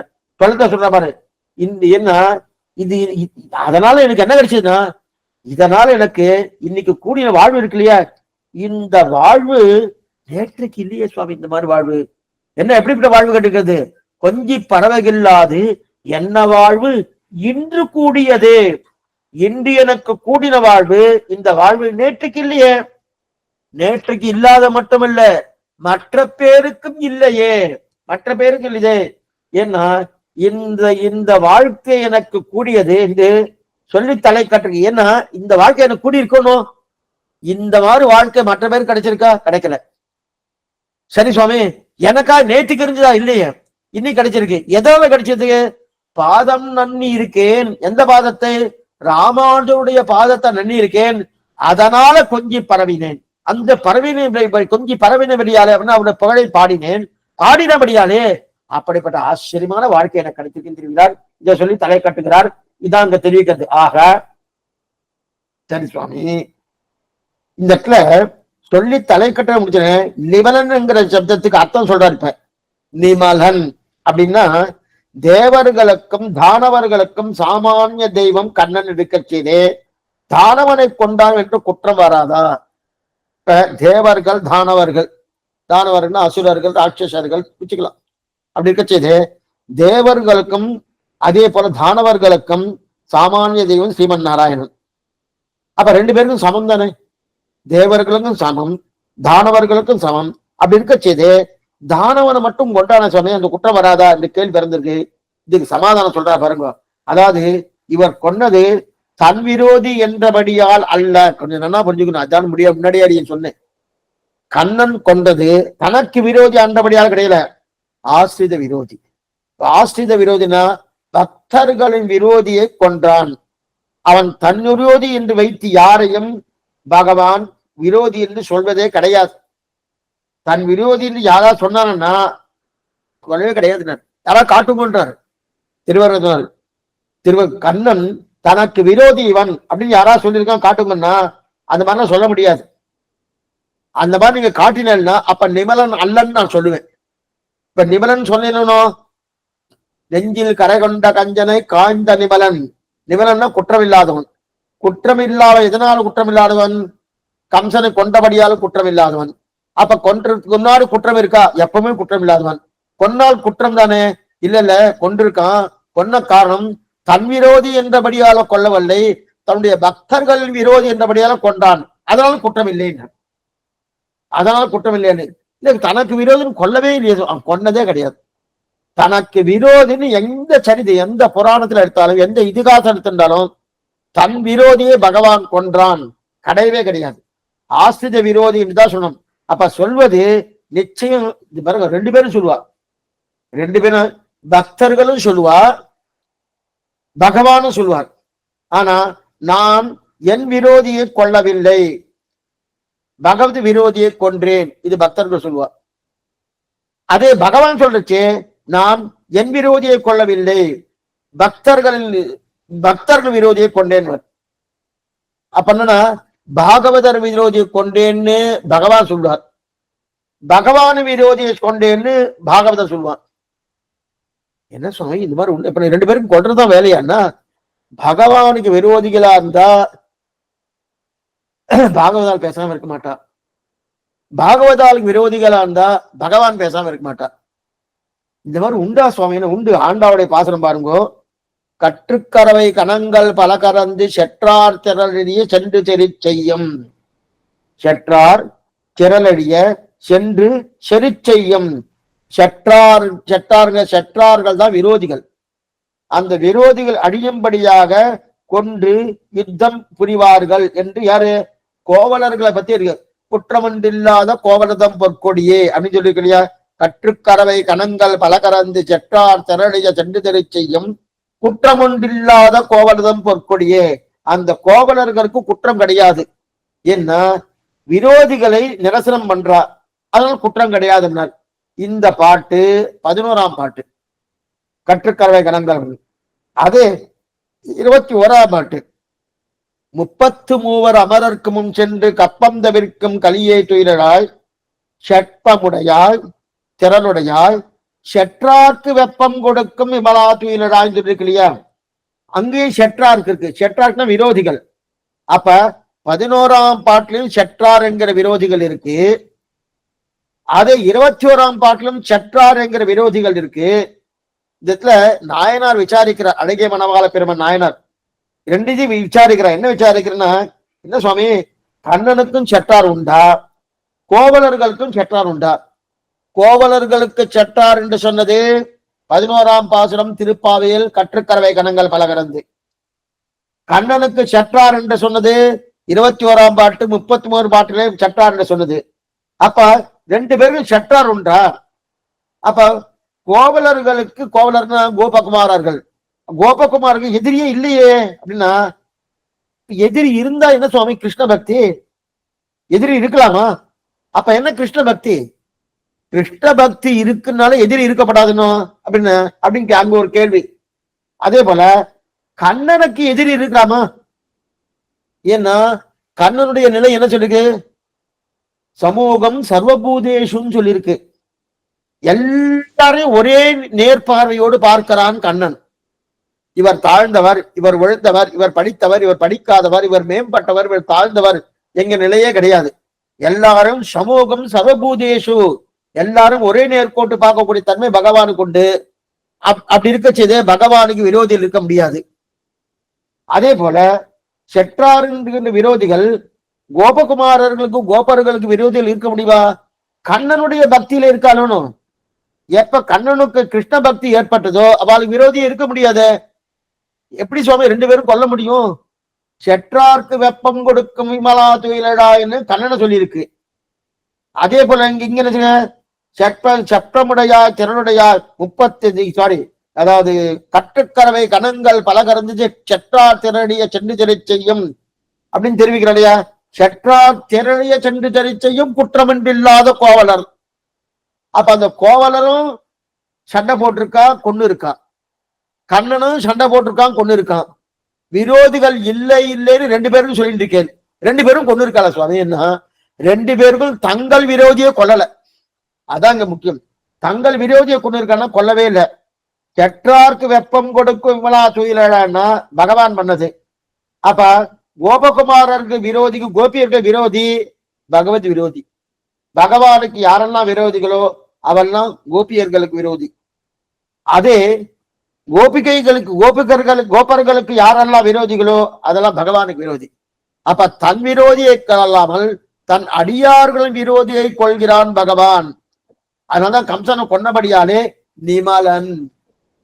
கம்சன் யார்? தன் அடியாருக்கு விரோதி ஆனபடியால நிமலன் தெரிவிக்கிறார். அதே போல கோபர்கள் யார சுவாமி கொண்டிருக்கா? பகவானுக்கு விரோதி.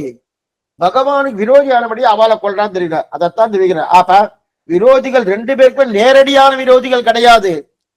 பகவானுக்கு யாரெல்லாம் விரோதிகளோ அவர்கள் கோபர்களுக்கு விரோதிகள். பகவானுடைய பக்தர்களுக்கு யாரெல்லாம் விரோதிகளோ அவெல்லாம் பகவத் விரோதிகள் அப்படின்னு தெரிவிக்கல. அதனால்தான் நெஞ்சில் கரை கொண்ட கஞ்சனை காய்ந்த நிமலன். நெஞ்சில் கரை கொண்ட கஞ்சனை காய்ந்த. ஏன்னா இவ தங்களுக்கு விரோதம் பாராட்டுறதே கிடையாது. தங்களுக்குடைய பிடிச்சவா பகவான். அந்த பகவானுக்கு யார் விரோதம் பார்க்கிறோ அவ தங்கள் விரோதி. பகவானுக்கு தங்களுக்கு பிடிச்சவா, தனக்கு பிடிச்சவா பாகவதர்கள். பாகவதர்கள் விரோதிகள் யாரோ தனக்கு விரோதி அப்படின்னு நினைக்கிறா இல்லையா? அதுதான் இங்க தெரியும். அதுதான் நெஞ்சில் கரை கொண்ட கஞ்சனை காய்ந்த நிமலன். கரைன்னா கோபம். கரை என்பது கோபம் ஆகுமான்னா சிவப்பும் கருப்பும் பெருமாவுடைய ஒரு பொருள்ல வரும். வெகுளி பொருள் பேரு. சிவப்பும் கருப்பும் சேர்ந்து எத்தேனுங்க நினைக்காதீங்க. இது நிறைய கொடியெல்லாம் இருக்கே சுவாமி, கருப்பு சிவப்பெல்லாம் அதை பத்தி சொல்றாங்க. அதை பத்தி எல்லாம் தெரிவிக்கவே இல்லை. அதெல்லாம் இங்க எடுத்து கழிப்பதுக்கு யோகிதை கிடையாது. இருக்கட்டும். அப்ப கருப்பும் சிவப்பும் தான் வெகுளி பொருள் பேரு. வெகுளியில் சொல்லணும்னாலே ரெண்டு வர்ணம் சொல்லணும்.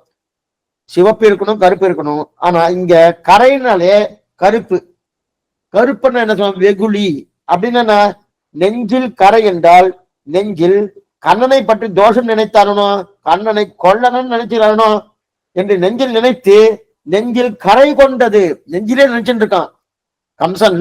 நெஞ்சில் நினைச்சுட்டு இருக்காரனோ அதைத்தான் நெஞ்சில் கரை கொண்ட கஞ்சனை. அந்த கரையில தோஷம் நினைக்கிறானோ அப்படிப்பட்ட கரை கொண்டது இல்லையா? அப்படிப்பட்ட யார் கொண்டிருக்காளோ அந்த கொஞ்சி பறவை இல்லாது.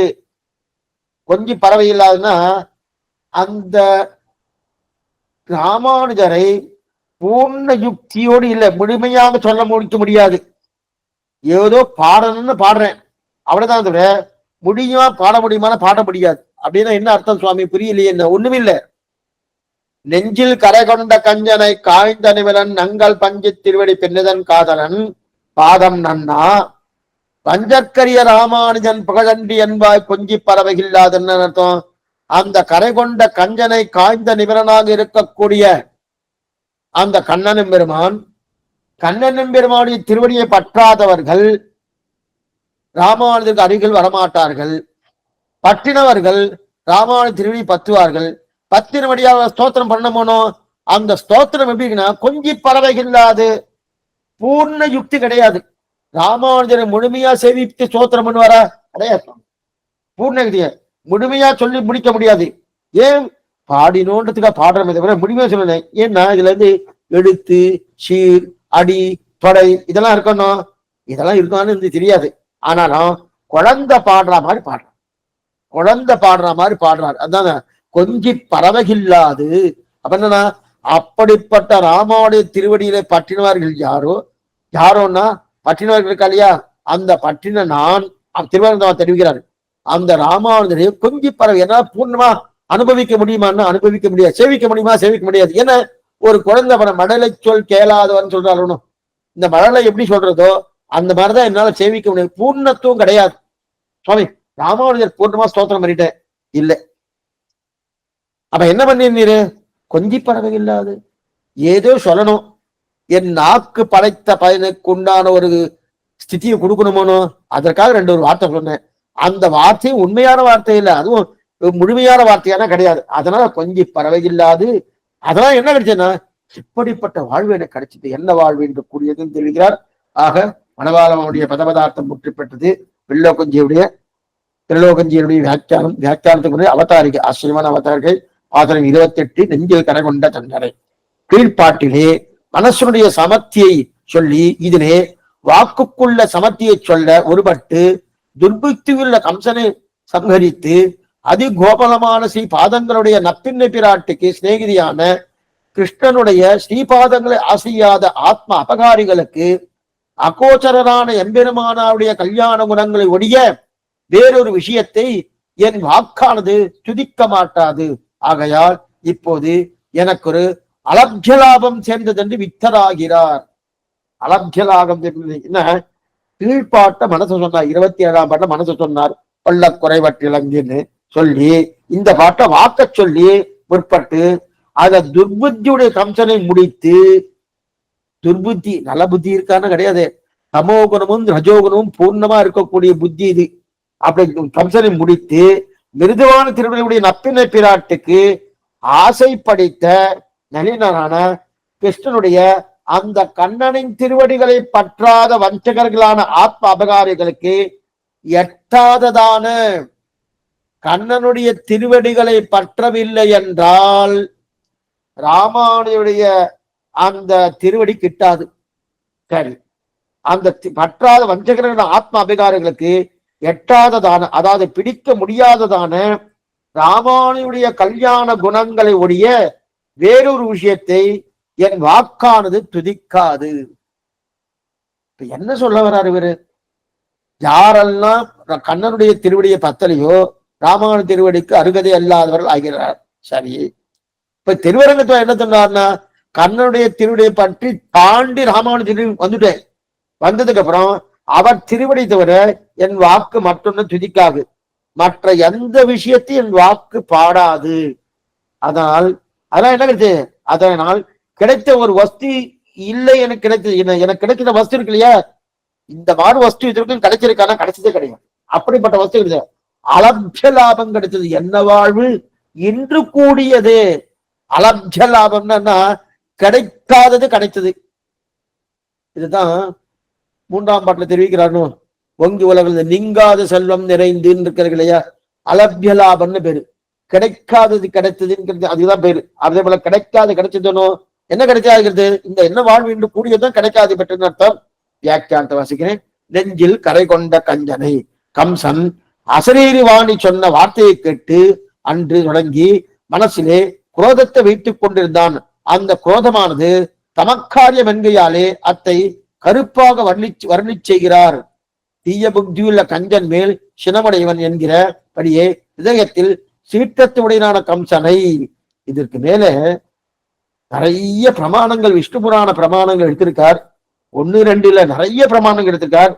இது ஒவ்வொரு முதல் இது வரைக்கும் பார்த்துருவோம். நெஞ்சில் கரை கொண்ட கஞ்சனை காய்ந்தனிமலன் நங்கள் பஞ்சி திருவடி பின்னிதன் காதலன். கண்ணன் பிறந்த நாளிலிருந்தே குரோதம் விரோதம் பூர்த்தியா. ஏன்னா ஆகாசவாணி சொல்லிட்டு என்ன சொல்லிட்டுன்னா, இவனை சொல்லும் போது என்ன சொல்லிருந்த, இந்த சொன்ன சொல்லிட்டு, ஏ கம்சா, ஏ முடனே, என்ன அழிக்க வந்துட்டியா? உன்னை அழிப்பதற்காக கோகுலத்துல வளர்ந்துட்டு இருக்க குழந்தை, நீ என்ன அழிக்க வந்துட்டீன்னு ஆகா சொல்லிக்கணும். அந்த சொன்ன உடனே தமோ புத்தியால அன்னிலிருந்து அந்த தமஸ்காரியமாக நிறைய தவறு பண்ணிட்டே இருக்கான். அதனால கம்சனுடைய நெஞ்சில் கரை கொண்ட கம்சனை, அந்த கரை என்ன ஆயிடுச்சுன்னா அந்த கரை படப்பட, கரைனா கருப்புன்னு அர்த்தம். அந்த கண்ணுடைய கம்சனுடைய இதயத்துல அது அப்படியே கரைப்பட்டு இருக்கான். அந்த சீற்றம், கண்ணன் மேலே சீற்றம், அந்த சீற்றம் உடைய அந்த வாக்கு சீற்றமுடைய இல்லையா, அந்த சீற்றம் வந்திருக்கு. இதயத்திலே சீற்றம். அது மட்டும் இல்ல, இதயத்துல சீற்றம் மட்டும் இல்ல, ஒரு பொய்யான ஒரு நிலையை வைத்துக் கொண்டு இவாள்லாம் என்ன அடிக்க வந்துட்டா, இவாள்லாம் அடிக்க வந்துட்டான்னு ஒரு பயமேற வந்துடுச்சு. இத்தனையும் இருந்திருக்கணும். இதைத்தான் ஆழ்வார் தெரிவிக்கிறார். கையார் சக்கரத்தின் கருமாணிக்கமே என்றென்று பொய்யே கைம சொல்லி புறமேயாடி மெய்யே பெற்றொழிந்தேன் விரிவாக்கின்று காப்பன. பொய் சொன்னேன் ஆனால் மெய் பெற்றேன்னு தெரிவிக்கிறார். ஆழ்வார் தெரிவிக்கிறார். என்ன சுவாமின்னா, பொய் சொன்னேன், யசோத பண்ணா பாரு நான் சொன்னேன். யசோதெல்லாம் என்னென்ன சொல்லியிருக்காளோ, போனாய்மா மருதின் நடுவே என் பொல்லாமணியே தேனே இன்னவது எண்டெண்டே சில கூத்து சொல்லன்னு யசோத சொன்ன மாதிரி சொன்னேன். ஆனா யசோத பாவனையில சொல்லல, எனக்கு அந்த பாவனையே கிடையாது. ஏதோ அவ சொன்னா நான் சொன்னேன்னு சொல்லினேன், ஆனா அது பொய். ஆனா பொய்க்கு நேரத்துல மெய் கிடைச்சிக்கணும். அப்ப பொய் சொல்லி இருந்தவரும் மெய்யே பெற்றொழிந்தேன் தெரிவிக்கிறதா? இங்க மனசுலும் பொய் இருந்தபடியாலே பொய்யே பெற்றொழிந்தேன். அங்க வாக்குலதான் பொய் இருந்தது, மனசுல மெய் இருந்தது. யாருக்கு? ஷடகோபர் என்று சொல்லக்கூடிய நம்மாழ்வார்க்கு பொய்யே கைமை சொல்லி புறமே புறமைய சொல்லின்னு இருக்கு இல்லையா? வாக்குலதான் பொய் இருந்தது, மனசுல மெய் இருந்தது. ஆனா இங்க கம்சனுக்கு வாக்கிலும் பொய் மனசிலும் பொய். அப்ப வாக்கிலும் பொய் மனசிலும் பொய்ல இருக்கிறபடியாலே பொய்யை பெற்றொழிந்தேன் என்ன. அதைத்தான் தான் தீங்கு நினைந்த கருத்தை பிழைப்பித்து கஞ்சன் வயிற்றில் நெருப்பண்ண நெடுமாலே ஒருத்தி மகனாய் பிறந்து ஓரிரவில் ஒருத்தி மகனாய் ஒலித்து வர தரிக்கிலானாவில் தான் தீங்கு நினைந்த அப்படின்னா, அந்த தான் தீங்கு நினைச்சிருக்காங்க. கண்ணன் நினைத்தாலும் நினைக்கவே இல்லை. கண்ணன் எப்பவும் நினைக்கவே இல்லை. இந்த வில்வித்தெல்லாம், இந்த வில் யுத்தம்னா இல்லாம கண்ணனை பேசாம கூப்பிட்டு ஒன்னும் பண்ணாம இருந்தா கொண்டே இருக்க மாட்டான். ஆனா கண்ணனை கொல்லணும் கொன்ற அபிப்பிராயத்தோடு மனசிலேயே தீங்கி வச்சுட்டு தரணும் கொண்டதுக்கு காரணம் அதுதான், தான் தீங்கு நினைந்த. அதே போல சிந்தையினால் இகழ்ந்த இரணியன் அகல் மார்வம் கீண்ட. சிந்தையினால் இகழ்ந்த இரணியன் அகல் மார்வம் என்ன? சிந்தையினாலே மனசாலே இகழ்கிறான். வெறும வாயால இகழ்ந்தா பரவாயில்ல, மனசால இகழ்கிறான் இல்லையா? அதைத்தான் தெரியுதார். அளந்திட்ட தோணை அவந்தட்ட அளந்திட்ட ஆங்கே வாழுயிர் சிங்க உருவாய் பிளந்திட்ட உரம் தொட்டு. இப்படியே தொழாவரானான். நன்னா அடிச்சுட்டு உள்ளுக்குள்ள தொழாவிட்டு இருக்கான். தான் தீங்கி நினைத்ததுல தொழாவிட்டு இருக்கா. என்ன கிடைக்குன்னா, ஏதோ ஒரு மூலையில என்னை பத்தி ஒரு நல்ல எண்ணம் இருக்கா? இருதய காலத்துக்குள்ள தொழாவிட்டு இருக்கான நரசிம்மன். என்னன்னா, யாருக்கு? இரண்ய கசிப்புக்கு உள்ளுக்குள்ள ஏதாவது நல்ல எண்ணம் இருக்கா? ஒரு மூலையிலா இருந்தா கூட விட்டுலாவேன்னா இருக்கான்னா, இல்லைன்றவனுதான் கொண்டான். ஒரு துளியும் கிடையாது, எங்கேயுமே கிடையாது. தெரியும் என்ன? துடாயினது நெஞ்சில் கரை இருக்கான்னு பார்க்க, ஆக மனதில் தேடி பார்க்கிறான் பகவான். அதுவும் இல்லாதபடியால் தான் கொன்றான் தெரிவிக்கிறார். இதுல பெரியவாச்சாமியத்தோட வியாக்கியானத்துல தெரிவிக்கிற ஆச்சரியமா. இதுல பெரியவாச்சம் இல்ல. இரணியன் அகல் மார்பம் கீண்டார் சிந்தையினால் இகழ்ந்த இரணியன் அகல் அந்த வியாக்கியானம் தெரிவிக்கிறார். என்ன தெரிவிக்கிறேன்னா, கை கொள்ளும் இடத்துக்கு கழுத்துக்கு மேலும் அமையும். இந்த பெரியவாச்சனுடைய ஆச்சரியமா கருசி சுத்தி. கை கொள்ளும் இடத்தில் கழுத்துக்கு மேலும் அமையும். அதே கைவிடும் இடத்தில் நல்லா பாருங்க, அகவாயில் உண்டு என்று அறிந்தால் அல்லது கைவிடான். புரியலையே சுவாமி? ஒண்ணும் இல்லை, ஒண்ணும் கட்டமே இல்லை, புரியும்படி சொல்றேன். கை கொள்ளும் இடத்தில் கழுத்துக்கு மேலும் அமையும், கைவிடும் இடத்து அகவாயில் உண்டு என்று அறிந்தால் அல்லது கைவிடான். அப்படின்னா என்ன அர்த்தம்னா, ஒருத்தனை பகவான் அங்கீகாரம் பண்ணனாலே கழுத்துக்கு மேலும் அமையும். ஒருத்தன் பகவான் அங்கீகாரம் பண்ண கழுத்துக்கு மேலும் அப்படின்னா, வாயால சொன்னாலே போறோம், சரணம்னு சொன்னாலே போறோம், சரணம்னு சொன்னாலே போறோம், உள்ளுக்குள்ள கூட இருக்க வேண்டிய அவசியமே கிடையாது. இருக்கா சுவாமி அந்த மாதிரி வார்த்தை இருக்கான்னா, மித்ர பாவேன சம்பிராப்தம் நப்தஜேயம் கதஞ்சன. மித்ரன் என்று, மித்ரன் நண்பன், மித்ரன் என்று வேஷமிட்டு கொண்டு வந்தாலும் அவன் நான் அங்கீகாரம் பண்ணுகிறேன், உண்மை இல்லை. அப்ப வெறும் வாய், வெறும் இதுதான் ஆழ்வார் திருமாலிருஞ்சோல மலை என்றேன் என்ன, திருமால் வந்து என் நெஞ்சு நிறைய புகுந்தான். அவன் அங்கீகாரம் பண்றதுக்கு மனசுக்குள்ள நன்னா இருக்கா சுவாமி? உள்ளுக்குள்ள இருந்தான் பகவான் வந்து சாய்ப்பான். அப்படி கிடையாது. வாய் வார்த்தையா சொன்னேன், திருமாலிருஞ்சோல மலைன்னு சொன்னேன், கொல்லிமலைன்னு சொன்னேன், விராலி மலைன்னு சொன்னேன், அதே போல பரங்கி மலைன்னு சொன்னேன், திருமாலிருஞ்சோல மலைன்னு சொன்னேன். திருமால் வந்து என் நெஞ்சு நிறைய புகுந்தான் ஆழ்வார் தெரிவிக்கிறார். அதே போல இங்க அதுதான் இங்க பெரியவாதன கை கொள்ளும் இடத்தில் கழுத்துக்கு மேலே அமையும். கழுத்துக்கு மேலே, இந்த கழுத்துக்கு மேல ஒரு வாயு தானே இருக்கு, இந்த வாயு வார்த்தைய சொன்னாலே போறோம். அதத்தான் மித்ர பாவேன சப்தாத்தன் நச்சஜேயம் கசந்தன ஜோஷயோயப்பி தஸ்யாதி ததாவேதது அகர்கிதம். அப்ப பாவத்தோடு வந்து சரணம் சொன்னா ஒரு வாக்கு சொன்னாலும் போதும். ஆக கை கொள்ளணும் என்றால் வாயில் சொல்கிறானா பாக்குறான். கைவிடும் போது சுவாமி இவர் கிடையாது, இனிமே கிடையாது, இவரை ஸ்தான பிராப்தியே கிடையாது, இவரை விட்டுட வேண்டியதான். கைவிடும் போது எப்படி பண்றோம்னா மனசில் இருக்கான்னு தெரிஞ்சின்றதான் உடனே கைவிடுறோம். நாம என்ன பண்ணா மனசுக்குள்ள இருக்கா பாருங்க, அப்பதான் ஒரு அங்கீகாரம் பண்ண முடியும் சொல்லுவோம். கைவிடணும்னா வாய் வார்த்தையை சொல்லிட்டணும், அது என்னமா பேசலாம் நம்ம விட்டுறோம். அப்படியே நேர் எதிர் பகவான். நம்ம ஒருத்தரை அங்கீகாரம் பண்ணணும்னாலே மனசார நன்னா நேசிக்கிறானா பாருங்கோ, அப்பதான் அங்கீகாரம். பகவான் அப்படி பாக்குறதே கிடையாது. என்ன பாக்குறேன்னா வாயான்னு சொன்னாலும் போடுமே, அதுவே போறோம்னு. சரி, கைவிடுறதுக்கு இனிமே இந்த இவனுக்கு ஒண்ணும் பண்ண முடியாது, இவன் அவ்வளவு அயோக்கியனா இருக்கான், கைவிடுறதுக்கு வாயால சொன்னா போறோம்னா மனசை பாக்குறான். ஏன் மனசுனா உள்ளுக்குள்ள இருக்கா உள்ளுக்குள்ள இருக்கா உள்ளுக்குள்ள இருக்கான்னு நாம அப்படியே எதிர்பார்க்கா இல்லையா, அது பாக்குறோம் இல்லையா, அது தெரிஞ்சாலும் கைவிடுது. ஆக மனதால் அவனை இகழணும், அப்பதான் கைவிடுவன். மனதால இகழ்ந்த உன்னை சிந்தையினால் இகழ்ந்த அப்படின்னு தெரிவிக்கல, அப்பதான் கைவிடலாம். ஆனால் கை கொள்ளும் போது மனதால் அவன் கொண்டாடணும் அவன் நினைக்கிறதே கிடையாது, வாயால கொண்டாடினாலே போதும்.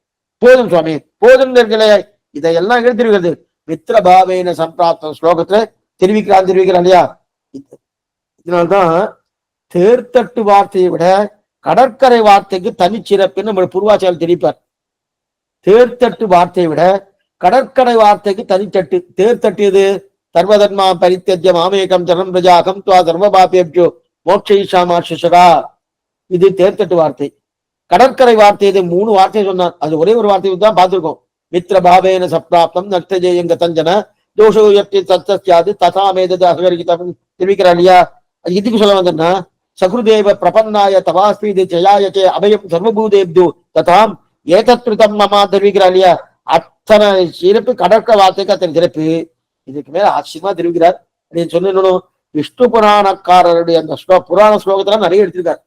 எழுவகஞ்சியர் ஒரு புராண ஸ்லோகம்ல நிறைய எடுத்திருக்காருன்னா கம்சனுடைய பிரபாவம், கம்சனுடைய வைபவம், அந்த கம்சனுடைய வைபவத்தை சொல்றதுக்காக நிறைய பிரமாணங்கள் எடுத்திருக்காரு. 1 2 3 4 5 6 7 8 பிரமாணம் எடுத்திருக்காரு.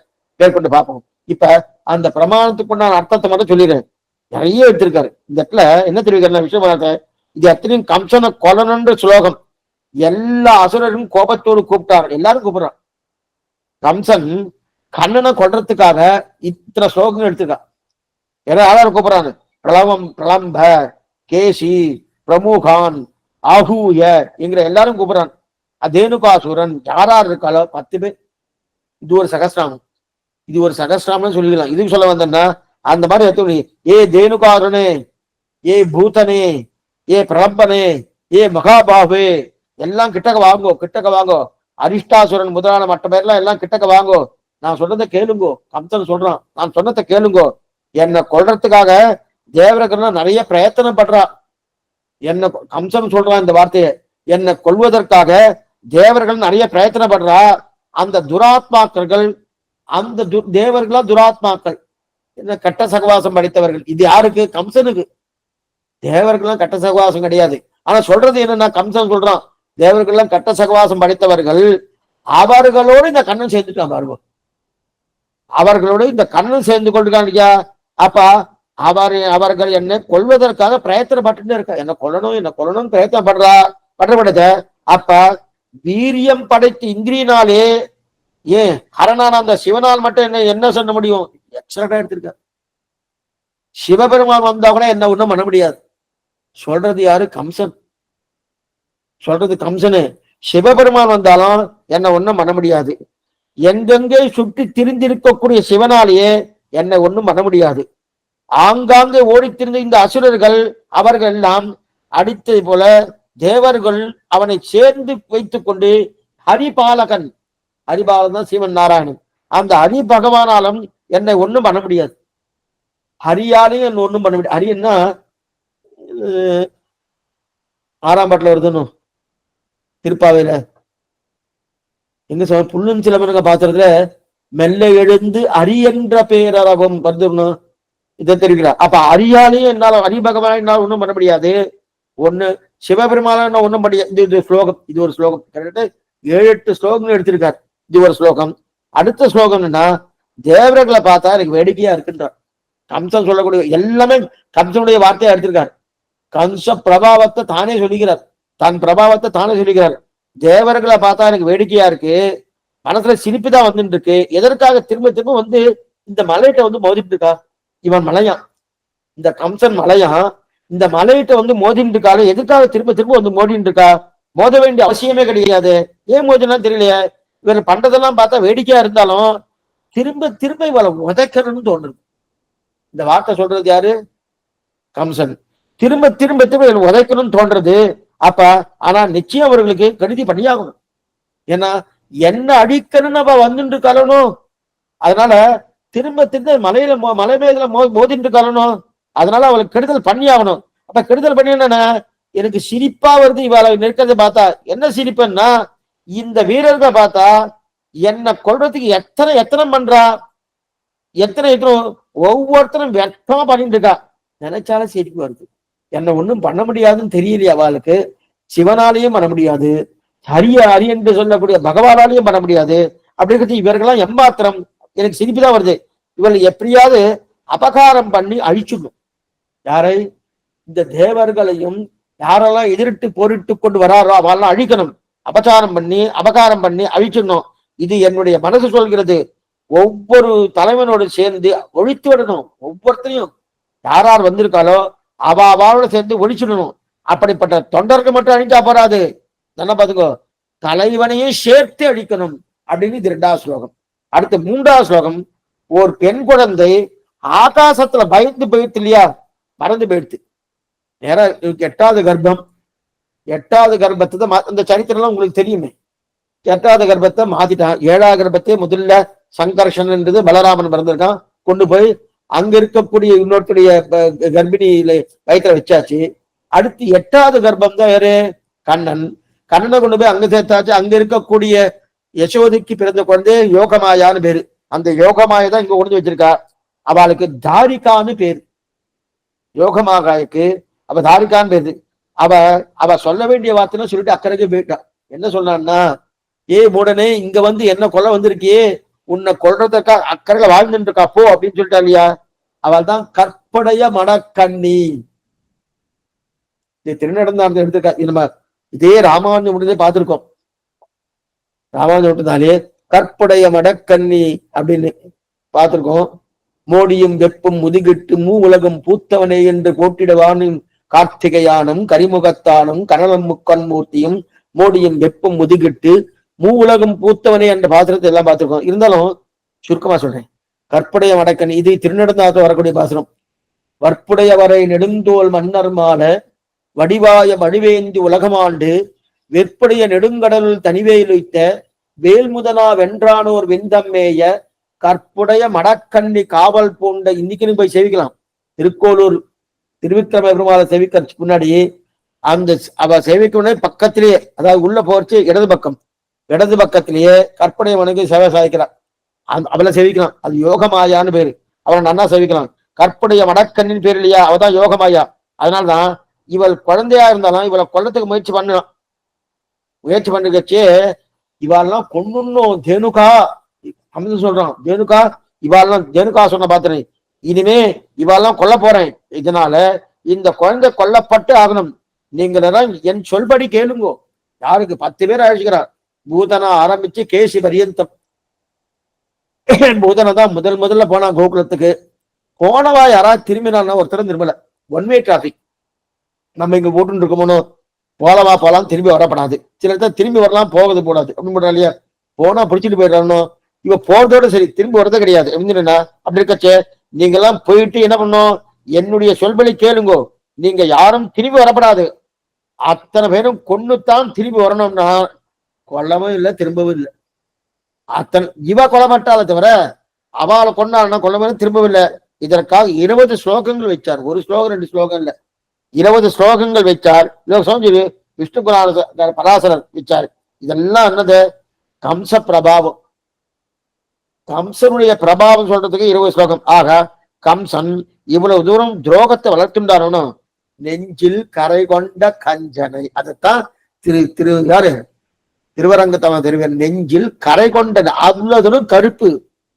அவ்வளவு தேசம் இருக்கு கண்ணன் மேல, அத்தனை தேசம். நெஞ்சில் கரை கொண்ட கஞ்சன், கரைன்னா கருப்பு, கருப்புன்னா சினம். அப்ப இந்த சின்னம் இல்லையா, கருப்புனா சினம்னு ஒரு அர்த்தம். இன்னொரு அர்த்தம் என்னன்னா கண்ணனுக்கு தோஷத்தை நினைத்தவன். நெஞ்சில் கரை கொண்ட கஞ்சனை, தோஷமே தட்டாத கண்ணனுக்கு போய் தோஷத்தை நினைச்சானே. கண்ணன்ட்டு தோஷம் இருக்கா? அகிலேய பிரத்யநீக கல்யாணீக தானத்தோன்னு பேரு சாஸ்திரம் சொல்றது.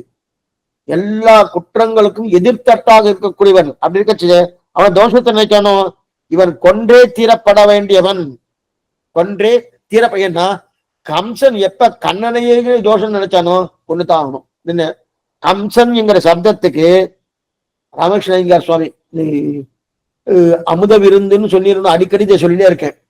ஏன்னா நம்ம இப்ப 2 வியாக்கியானத்தை பார்த்துட்டு இருக்கோம். ஒண்ணு பிள்ளோகஞ்சியுடைய வியாக்கியானம், பெரிய விபுலமான வியாக்கியானம்.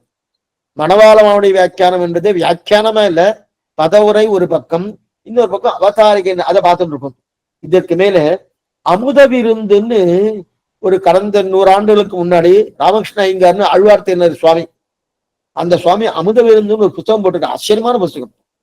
ராமானுஜம் அது எங்கெல்லாம் விசேஷமான அர்த்தங்களோ அதெல்லாம் எடுத்து ஒரு புத்தகம் போட்டிருக்காரு. அதுல இருந்து சில இதெல்லாம் எடுத்துருங்க. அவர் சொல்றாரு, அவர் என்ன தெரிவிக்கிறாருன்னா ரொம்ப நல்லா அர்த்தம் சொல்றாரு. கம்சன் என்கிற ஒரு சப்தம் தான் மருவி கஞ்சன் வந்திருக்கு. நெஞ்சில் கரை கொண்ட கஞ்சனை, கஞ்சனைன்னு வந்திருக்கு இல்லையா.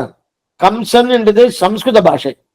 அந்த சம்ஸ்கிருத பாஷை மருவிதான் தமிழ்ல கஞ்சன் வந்திருக்கு இல்லையா.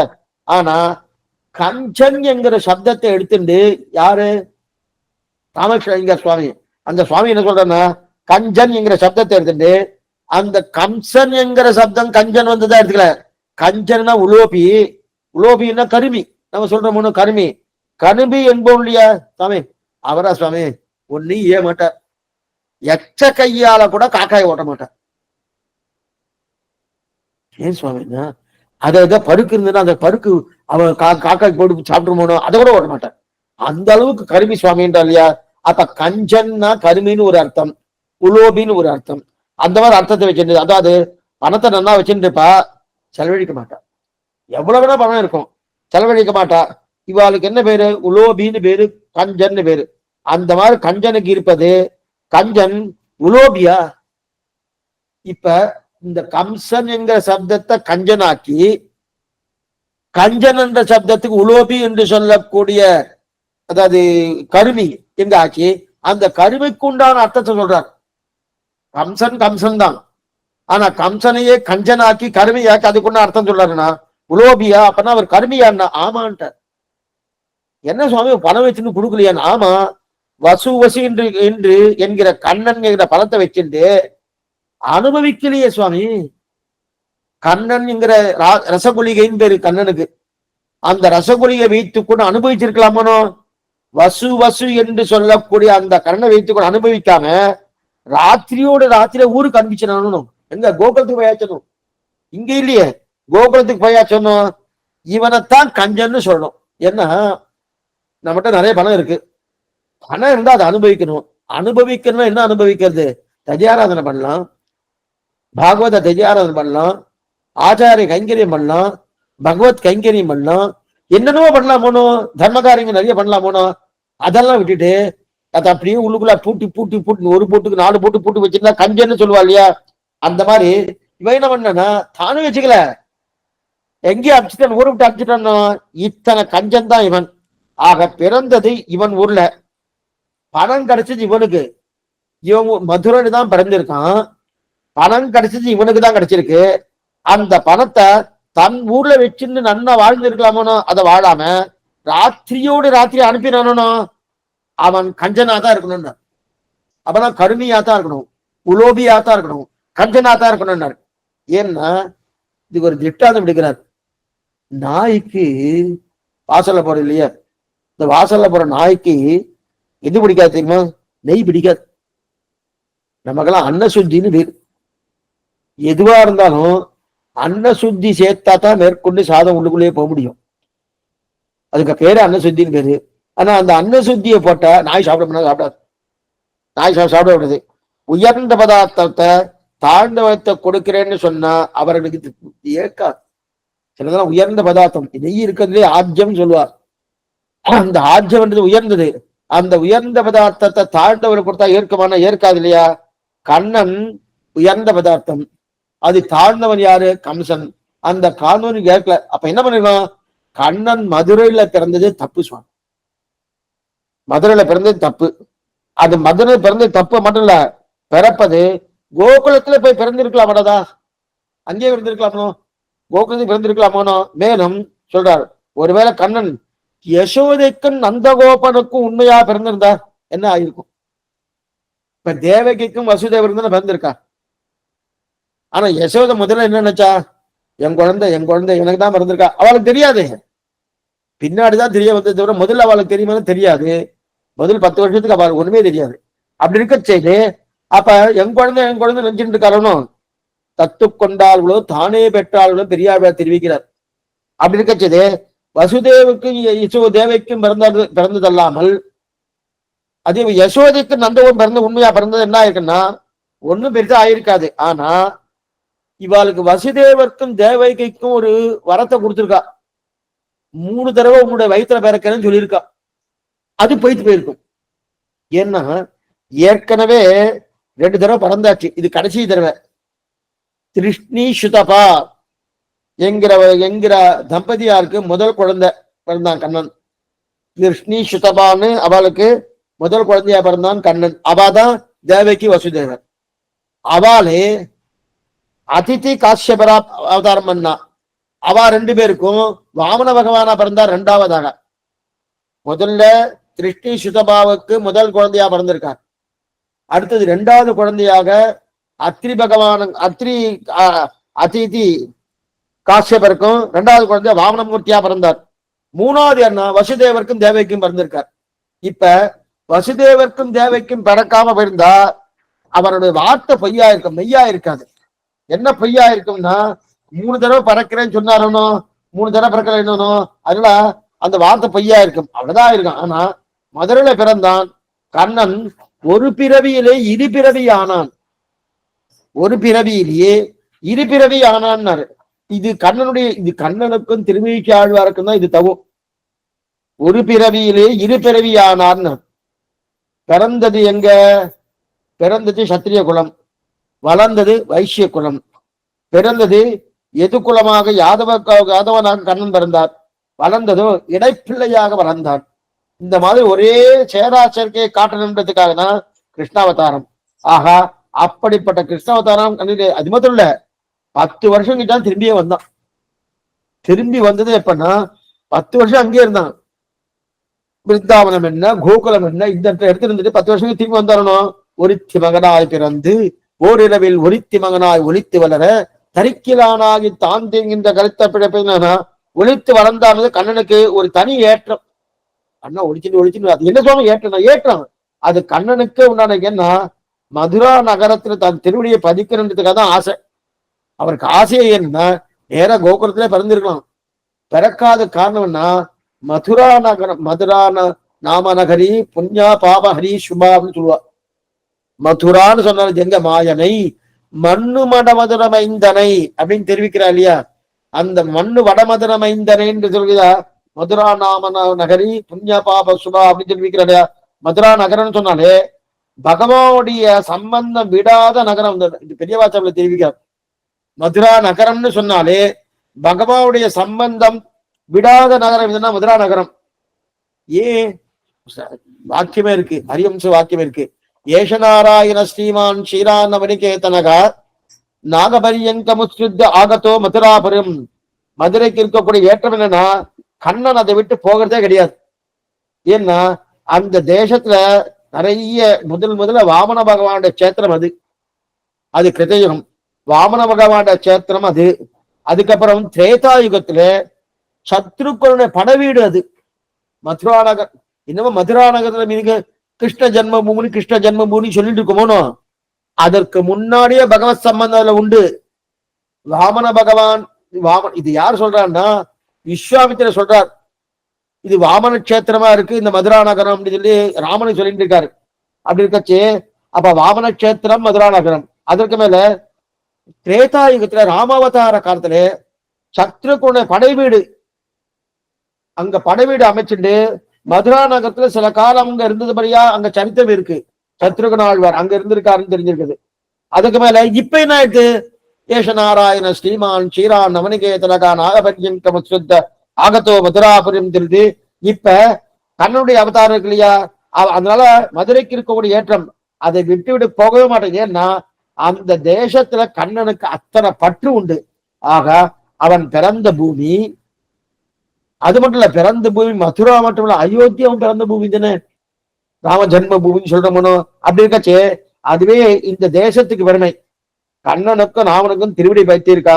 பதித்தபடிகால என்ன பெருமைன்னா, இந்த தேசம், இந்த பாரத தேசமே கண்ணனும் ராமனும் அவதாரம் பண்ணபடியாலே பெருமை வாய்ந்தது. பெருமை மிக்கது எதனாலன்னா, யாராரோ வந்திருக்கா, வெளியூர்ல இருந்து வந்திருக்கா, அதனால பெருமை இல்லை. அவ வாழ்ந்தபடியாலே பெருமை. நாம பாரதத்தை உயர்த்தியா பேசுறோம்னா என்ன எல்லாமே சரி சுவாமி, ஏன் பாகவத்தை மட்டும் பாரதத்தை மட்டும் உயர்த்தியா பேசணும்? எல்லாமே அவன் சிருஷ்டிதுன்னு. அவன் சிருஷ்டிக்கிறது சப்த தீபங்களும், சப்த தீபவாசிகள் இருக்கா, 7 தீபங்கள். அந்த தீபவாசிகள்ல அவனுடைய தானே. அப்படி இருக்க செய்து பாரத தேசத்துக்கு, இந்த பூலோகத்துக்கு மட்டும் என்ன, எல்லா லோகமும் அவன் தானா, வாஸ்தவம் தான், எல்லா லோகம் அவனுடைய தான். ராமன் அவதாரம் பண்ணது இந்த பாரத பூமியில் தான். இதற்குத்தான் கர்ம பூமின்னு பேரு. மத்த நீங்க வெளி ஊருக்கெல்லாம் போற போனோம், வெளி தேசம்னு நான் பாரத தேசம் விட்டுட்டு அதெல்லாம் கர்ம பூமியான நம்முடைய பூர்வாச்சாரர்கள் தெரிவிக்கிற, ரிஷிகள் சொல்லல. இதுல நிறைய விசாரங்கள் உண்டு. அங்க போனா அதெல்லாம் பண்ணா உண்டு, சரி வருமா சரி வராதா, அந்த விசாரத்தை இப்ப நம்ம போக வேண்டாம். ஆனா கர்ம பூமின்னு சொன்னா பாரத தேசம் தான். அதுதான் நம்முடைய தமிழ்ல இருக்கக்கூடிய பாரதியார் எங்கள் தேசம் பாரத தேசம் தெரிவிக்கிறார். அதோடைய அர்த்தமே இதுதான். ஏன்னா கர்ம பூமினா இதுதான். கர்மத்தை பண்ணி பகவானை அடைவதற்குண்டான தன்மையே இந்த தேசம். ஏன்னா ராம அவதாரம் நடந்தது இந்த பூமியில தான், கிருஷ்ண அவதாரம் நடந்தது இந்த பூமியில தான், ஏனைய அவதாரங்கள் எல்லாமே நடந்தது இந்த பூமியில தானே. இதுக்காக சொல்லுதுன்னா, அப்படி இருக்க செய்து எல்லாமே உண்டுன்னா இந்த பூமியில பிறந்தபடியால் அதுக்கு இந்த பூமிக்கு உண்டான ஏற்றம். எங்கள் கண்ணன் திருவடி திவ்ய தேசம் இதுதானே. எங்கேயோ பிறந்திருந்தா நாங்களும் அங்கேயே போயிருப்போம். இந்த கேள்வி கேட்டு பதில் சொல்லிட்டு இருக்காரு. எங்கேயோ பிறந்ததுக்கு கண்ணன் அங்க ஸ்ரீபெரும்புதூர்னு சொல்றோம் ராமானுஜருக்கு. அவர் ஸ்ரீபெரும்புதூர்ல அவதாரம் பண்ணாம வேற ஏதோ திவ்ய தேசத்துல அவதாரம் பண்ணார் சுவாமி, அங்கே போயிடுவோம். ஸ்ரீபெரும்புதூர்ல அவதாரம் பண்ணாலும் ஸ்ரீபெரும்புதூர் இருக்கமானோ. அதே போலதான் ராமனும் கண்ணனும் அவதாரம் பண்ணபடியாலே இந்த தேசத்துக்கு உண்டான வைபவம் தெரிவிக்கிறார் இல்லையா. எதுக்கு சொல்ல வந்தா, அப்ப அவன் பிறந்தான்றதுக்காக இவ்வளவு நினைக்கணும். நமக்கு உணவு தோணும் எல்லாமே சரி சுவாமி, எல்லாமே வடக்கு தேசம் தானே, எல்லாமே வடக்கு தேசம் தானே, தெற்கு தேசத்துல ஒண்ணுமே இல்லையா சுவாமி? எங்கெல்லாம் தமிழ்நாட்டுல இருந்துட்டு சுவாமி, வடக்கு வடக்கு வடக்கு வடக்குன்னு சொல்லிட்டு இருக்கே, தெற்கு பக்கம் ஒண்ணுமே இல்லையானா? தெற்கு பக்கம் உண்டு. தெற்கு பக்கம்னா ஒரு அவதாரம் திவ்ய தேசத்துல பிறக்கப்படாதா? ஒரு அவதாரமா வந்திருக்கலாமோனோ, பிறக்கப்படாதான்னா பிரமேயத்துக்கு வைபவம் வடக்கே எடுத்திருக்கா பாருங்க. பிரமேயத்துக்கு வைபவம் வடக்கே, அதே பிரமாத்தாக்கள் வைபவம் தெற்கே. ரெண்டு பிரிச்சுட்டார். பிரமாத்தாக்கள்னா பகவானை காட்டி கொடுக்கக்கூடிய ஆழ்வார்களும் ஆச்சாரியர்களுக்கு வைபவம் எங்க? தெற்கே. பிரமேயம் என்று சொல்லிய பகவானுக்கு வைபவம் வடக்கே. அப்படின்னு பிரிக்கிறார் இல்லையா. ஒவ்வொரு பெருமையும் ஒருத்தருக்கு கொடுக்கறது கிடையாது. எல்லா பெருமையும் ஒருத்தருக்கு கொடுக்கறது. பிரமேயத்துக்கு வைபவம் வடக்கே, பிரமாதாக்களுக்கு வைபவம் தெற்கே. அதனால்தான் நல்லா பாத்துங்கோ, பிரிச்சுட்டாருனோ. சம்ஸ்கிருத பிரமாணமா வடக்கு தான் பிரதானம், திராவிட பிரதானமா திராவிட பிரமாணமா தெற்கு தானே. இதை பிரிச்சுட்டு கண்ணனுக்கு உண்டான பெருமை இது என்ன? எல்லாருக்கும் அவரவர்களுடைய பங்கை கண்ணன் சரியா கொடுத்துருவார். சம்ஸ்கிருத பிரமாணத்துக்கு வடக்க கொடுத்துடுறார், திராவிட பிரமாணத்துக்கு தெற்க கொடுத்துடுறார் இல்லையா. ஆக கஞ்சன் கஞ்சன் கஞ்சன் என்ன? கிடைத்த பணத்தை அனுபவிக்க தெரியாத கஞ்சன். கிடைத்த பணத்தை நெஞ்சில் கரை கொண்ட கஞ்சனை காய்ந்த நிமலன். நெஞ்சில் கரை. கஞ்சன் என்கிற சப்தத்துக்கு கம்சன் தான் அர்த்தம். ஆனா கஞ்சன் என்ற சப்தத்துக்கு ஆழ்வார் திருநறி சுவாமி என்ன பண்ணார்? லோபி கருமின்னு வைத்துக் கொண்டு இப்படிப்பட்ட கிடைத்தற்கரிய சொத்தாக இருக்கக்கூடிய கண்ணனை பிறந்த உடனே கோகுலத்தை கொண்டு போய் செய்யணும். அதுதான் கஞ்சன் கஞ்சன். அப்ப நெஞ்சில் கரை கொண்ட கஞ்சனை காய்ந்த நிமலன் அப்படின்னு சொல்லுகிற அப்ப காய்ந்தவன் ஒரு நிமிடத்தில் முடிச்சுட்டாங்க. காய்ந்த நிமலன் ஒரு நிமிஷத்துல முடிச்சுட்டான். அப்படின்னா ராமவதாரத்தை போல அத்தனை நாட்கள் ஆகலைன்னு அர்த்தம். காய்ந்த நிமலன் ராமவதாரத்தை போல அத்தனை நாட்கள் ஆகல. ஆயிட்டா சுவாமி ஆகவே இல்லை. ஏன்னா ஒண்ணும் இல்லை, கும்பகர்ணன் வந்த உடனே அவன் அந்த உருவத்தை பார்த்தா நேர கிஷ்கிந்துக்கே போயிடலாம் போட்டுக்குன்னு யாரு நினைக்கிறாரு? சுக்ரீவன் நினைக்கிறான். ஒரே ஓட்டம் தான். அந்த உருவத்தை பார்த்து ஓ நான் என்னமா சண்டை போடுறதுன்னு ஓட ஆரம்பிச்சானோ. 7 நாள் யுத்தம். அந்த மாதிரி 7 நாள் யுத்தமா இங்க நடந்தது நான் இல்லையே. இதத்தான் வார்கடா அருவி ஆனமாமலையன் மறுப்பினை குடைதுரு துருட்டு ஊர்கள் தின் பாகனுயிர் செகுத்து அரங்கின் மல்லரை கொண்டு சூழ்வரன் மேல் போர்கடா அரசர் புறக்கிட மாடமீமிசை கஞ்சனை தகர்த்த சீர்கொள் சிற்றாயன் திருச்செங்கொண்டூரில் திருச்சிட்டாரங்கள் செல்சாருவேன்னு ஆழ்வார் தெரிவிக்கிறார். இது நம்மாழ்வார் பாசனம். கிட்டு கிட்டு கிட்டு கிட்டுன்னு பல்ல உடைக்கிற பாசனம்னு பேர் இருக்கு. அப்படி இருக்க அங்க கிட்டு கிட்டுன்னு அடுத்த சமயம் முடிச்சுட்டாரான். நான் சமம் யுத்தம் நசமம் யுத்தம் ஆகு. இது சமமான யுத்தமே இல்லை. ஏன்னா மல்லர்களை கொண்டு வச்சிருக்கான், குவலையாப்ப எடுத்து கொண்டு வச்சிருக்கான். அது மேல வில்வித்தை என்ன, வில்யாகம் என்ன, மேற்கொண்டு கம்சனை தானே காத்துட்டு இருக்கானோ. இதெல்லாம் இருக்க செய்தே இது சமமான யுத்தமே கிடையாது, யுத்தமே கிடையாது. அங்க இருக்கக்கூடிய பௌர ஜனங்கள்லாம் நினைக்கிறதுக்கு முன்னாடி முடிச்சுட்டான். நினைக்கிறதுக்கு முன்னாடி எல்லாரும் முடிச்சுட்டானோ. அதுதான் ரொம்ப சுலபமா முடிச்சிருக்கான் இல்லையா. அப்ப சண்டே இடாம முடிச்சான் கண்ணன். ஏன்னா ஏன் சுவாமி கம்சன் முடிச்சான்னா கம்சன் அசத்திய அபச்சார பட்டவன். அசத்திய அபச்சாரம். கண்ணன் என்ன பண்ணினானா கோகுலவாசிக்கு என்ன பண்ணா? ஒண்ணும் பண்ணலையே. கண்ணன் ஏதாவது இம்சை கொடுத்துக்கானா? ஒரு இம்சையும் கொடுக்கல. எந்த கண்ணன் நேரடியா கம்சனுக்கு ஏதாவது இம்சித்தானா? கிடையவே கிடையாது. வலிய சண்டைக்கு வந்தா சண்டை போடும்போது பிராணம் போயிடுச்சு, அவ்வளவுதான். அப்படி இருக்க செய்து கோகுலவாசிகளுக்கு ஏதாவது இம்சித்த ஏதாவது சிரமம் அவ ஏதாவது கம்சனுக்கு சிரமம் கொடுத்தாளா? எந்த சமத்தையும் கொடுக்கல. ஆனா கோகுலவாசிக்கு என்ன பண்ணாலோ அவள் ஒண்ணும் பண்ணாம இருக்க செய்து கம்சன் அவர்கள் அவெல்லாம் பரம சாதுக்கள், பரம சாதுவா இருக்க செய்து அவருக்கு நிறைய இம்சிச்சானோ. வெளுத்ததெல்லாம் பாலுன்னு நினைக்கிற பாபாலாம் அவளுக்கு அந்த நிலைக்கு. அப்படி இருக்க செய்து அந்த கோகுலவாசிக்கு வேற எதுவுமே தெரியாது, கண்ணனை தவிர வேற எதுவுமே தெரியாது. அப்படி இருக்க செய்து போய் எவ்வளவு தூரம் துன்பத்தை குடாக்கினான் கொடுத்திருக்கான். அதனால கம்சனை காய்ந்தே தீர வேண்டும். நெஞ்சில் கரை கொண்ட கஞ்சனை காய்ந்த. ஆக கம்சனுக்கு காய்ப்பு கோகுலவாசிகளிடத்தில், கண்ணனிடத்தில் கண்ணனுக்கு காய்ப்பு கம்சனிடத்தில். கம்சனுக்கு காய்ப்பு கோகுலவாசிடத்தில், கண்ணனிடத்தில் நிறுத்த பாருங்க. கண்ணனிடத்தில் கண்ணனுக்கு காய்ப்பு கம்சனிடத்தில். இதற்கு ஆழ்வார் திருநெல்வேலி சுவாமி தெரிவிக்க என்ன தெரியுமா? கஞ்சன் காய்ந்தான் கோகுலவாசிகளை. அப்ப கோகுலவாசன் அதை கரை என்றார். கண்ணன் காய்ந்தால் கம்சனை அதை நிமலன் என்றார். ஒரே ஒரு விஷயம் இப்ப சொல்லிடுறேன், ரொம்ப ஆச்சரியமா எடுத்திருக்காரு யாரு? ஆழ்வார் திருநெல்வேலி சுவாமி. கோகுலவாசிகள்லாம் நிரசனம் பண்ணணும் கம்சன். ஆமா, அதை மட்டும் நீங்க கரைன்னு சொல்லிட்டேன். நெஞ்சில் கரை கொண்ட கஞ்சன் அப்படின்னு சொல்லிட்டேன். அதே கண்ணன் கம்சனை காய்ந்தானோ கொண்டானோ அதை மட்டும் நிமலன்னு சொல்றேன். இது என்னன்னா சுவாமி, கம்சனும் கொண்டு இருக்கான் கோகுலவாசியில, கண்ணனும் கொண்டு இருக்கான் கம்சனை. அப்ப 2 பேரும் கொண்டாதானே அர்த்தம். 2 பேரும் ஒன்னா கொண்டு இருக்க செய்து 2 பேரும் ஒரே நிலையை சொன்னோம்னோ, ஒண்ணு நிமலன்னு கம்சனையும் சொல்லியிருக்கலாம், கண்ணனையும் சொல்லியிருக்கலாம். அல்லது 2 பேரையுமே என்ன சொல்லியிருக்கணும்? கரைன்னு சொல்லிக்கணும்.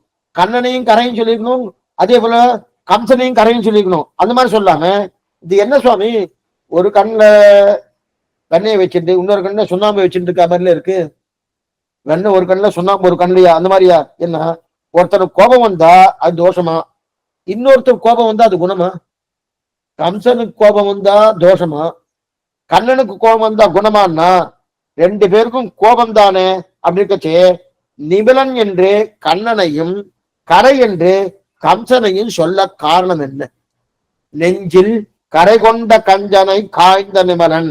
காரணம் என்னன்னா அவன் காய்ந்தது காரணம் இல்லாமல், இவன் காய்ந்தது பாகவத அபச்சார காரணத்தோடு. எக்ஸலண்டா எடுத்திருக்கார். இதுக்குதான் அசத்தியாபச்சாரம்னு பேரு. சுவாமி இவரை பிடிச்சிருக்கா? பிடிக்கல. ஏன் பிடிக்கல? ஒருத்தர் கேட்டோம், ஏன் பிடிக்கல? பிடிக்கல சுவாமி. அதான் சுவாமி இதனால பிடிக்கலன்னு சொல்லுங்கண்ணா. அதெல்லாம் தெரியாது, பார்த்தாலே பிடிக்கல. இதுக்குதான் அசக்கிய அபச்சாரம் பேர். இதற்குதான் அசக்கிய அபச்சாரம். இந்த அபச்சாரம் தான் என்ன பண்ணா கம்சன் பண்ணா. யார் இடத்துல? கோபகுமார்களிடத்திலும் கோபியர்களிடத்திலும் கோகுலத்தில் இருக்கக்கூடிய வாசிகளிட்டு இந்த அபச்சாரம் பண்ணான். காரணமே இல்லை, காரணமே இல்லை அபச்சாரப்பட்டானோ. அதனால கம்சன் கொல்ல வேண்டியிருந்தான். சரி சுவாமி, கம்சனம் கொள்றதுக்கு காரணம் இருக்கா? ஆசிரித பாத்தந்தியம். ஆசிரியர்களிடத்திலே அவர் எத்தனை அபச்சாரப்பட்டிருக்கான். அபச்சாரப்பட்டானோ இவன் இவன் அவளை அடிக்கிறதுக்கு கொல்றதுக்கு அவளை குத்துறதுக்கு ஏதாவது காரணம் இருக்கான்னா ஒரு காரணம் இல்லாம அசக்கிய அபச்சாரம் பட்டுன்னு தானோ.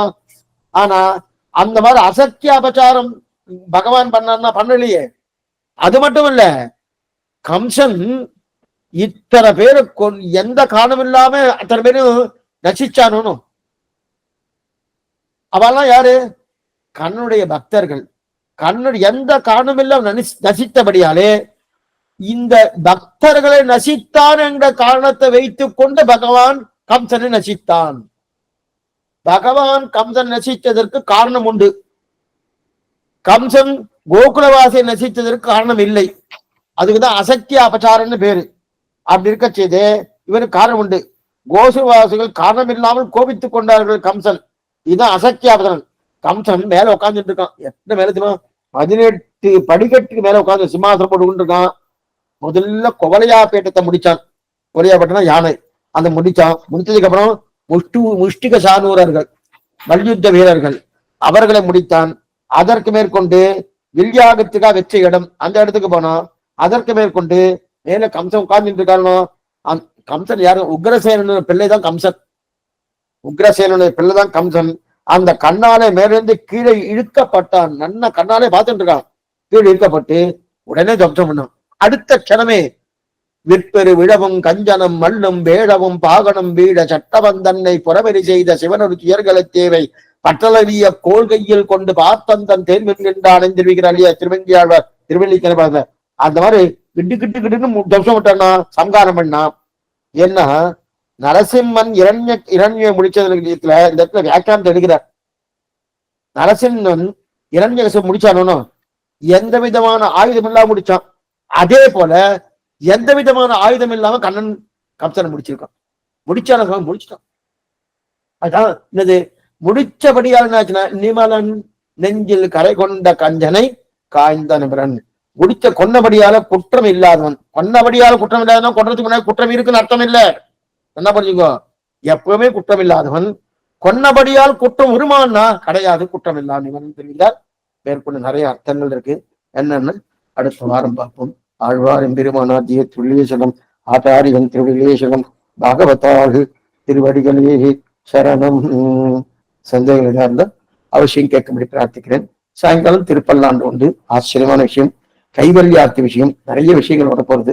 அவசியம் வரும்படி பிரார்த்திக்கிறேன்.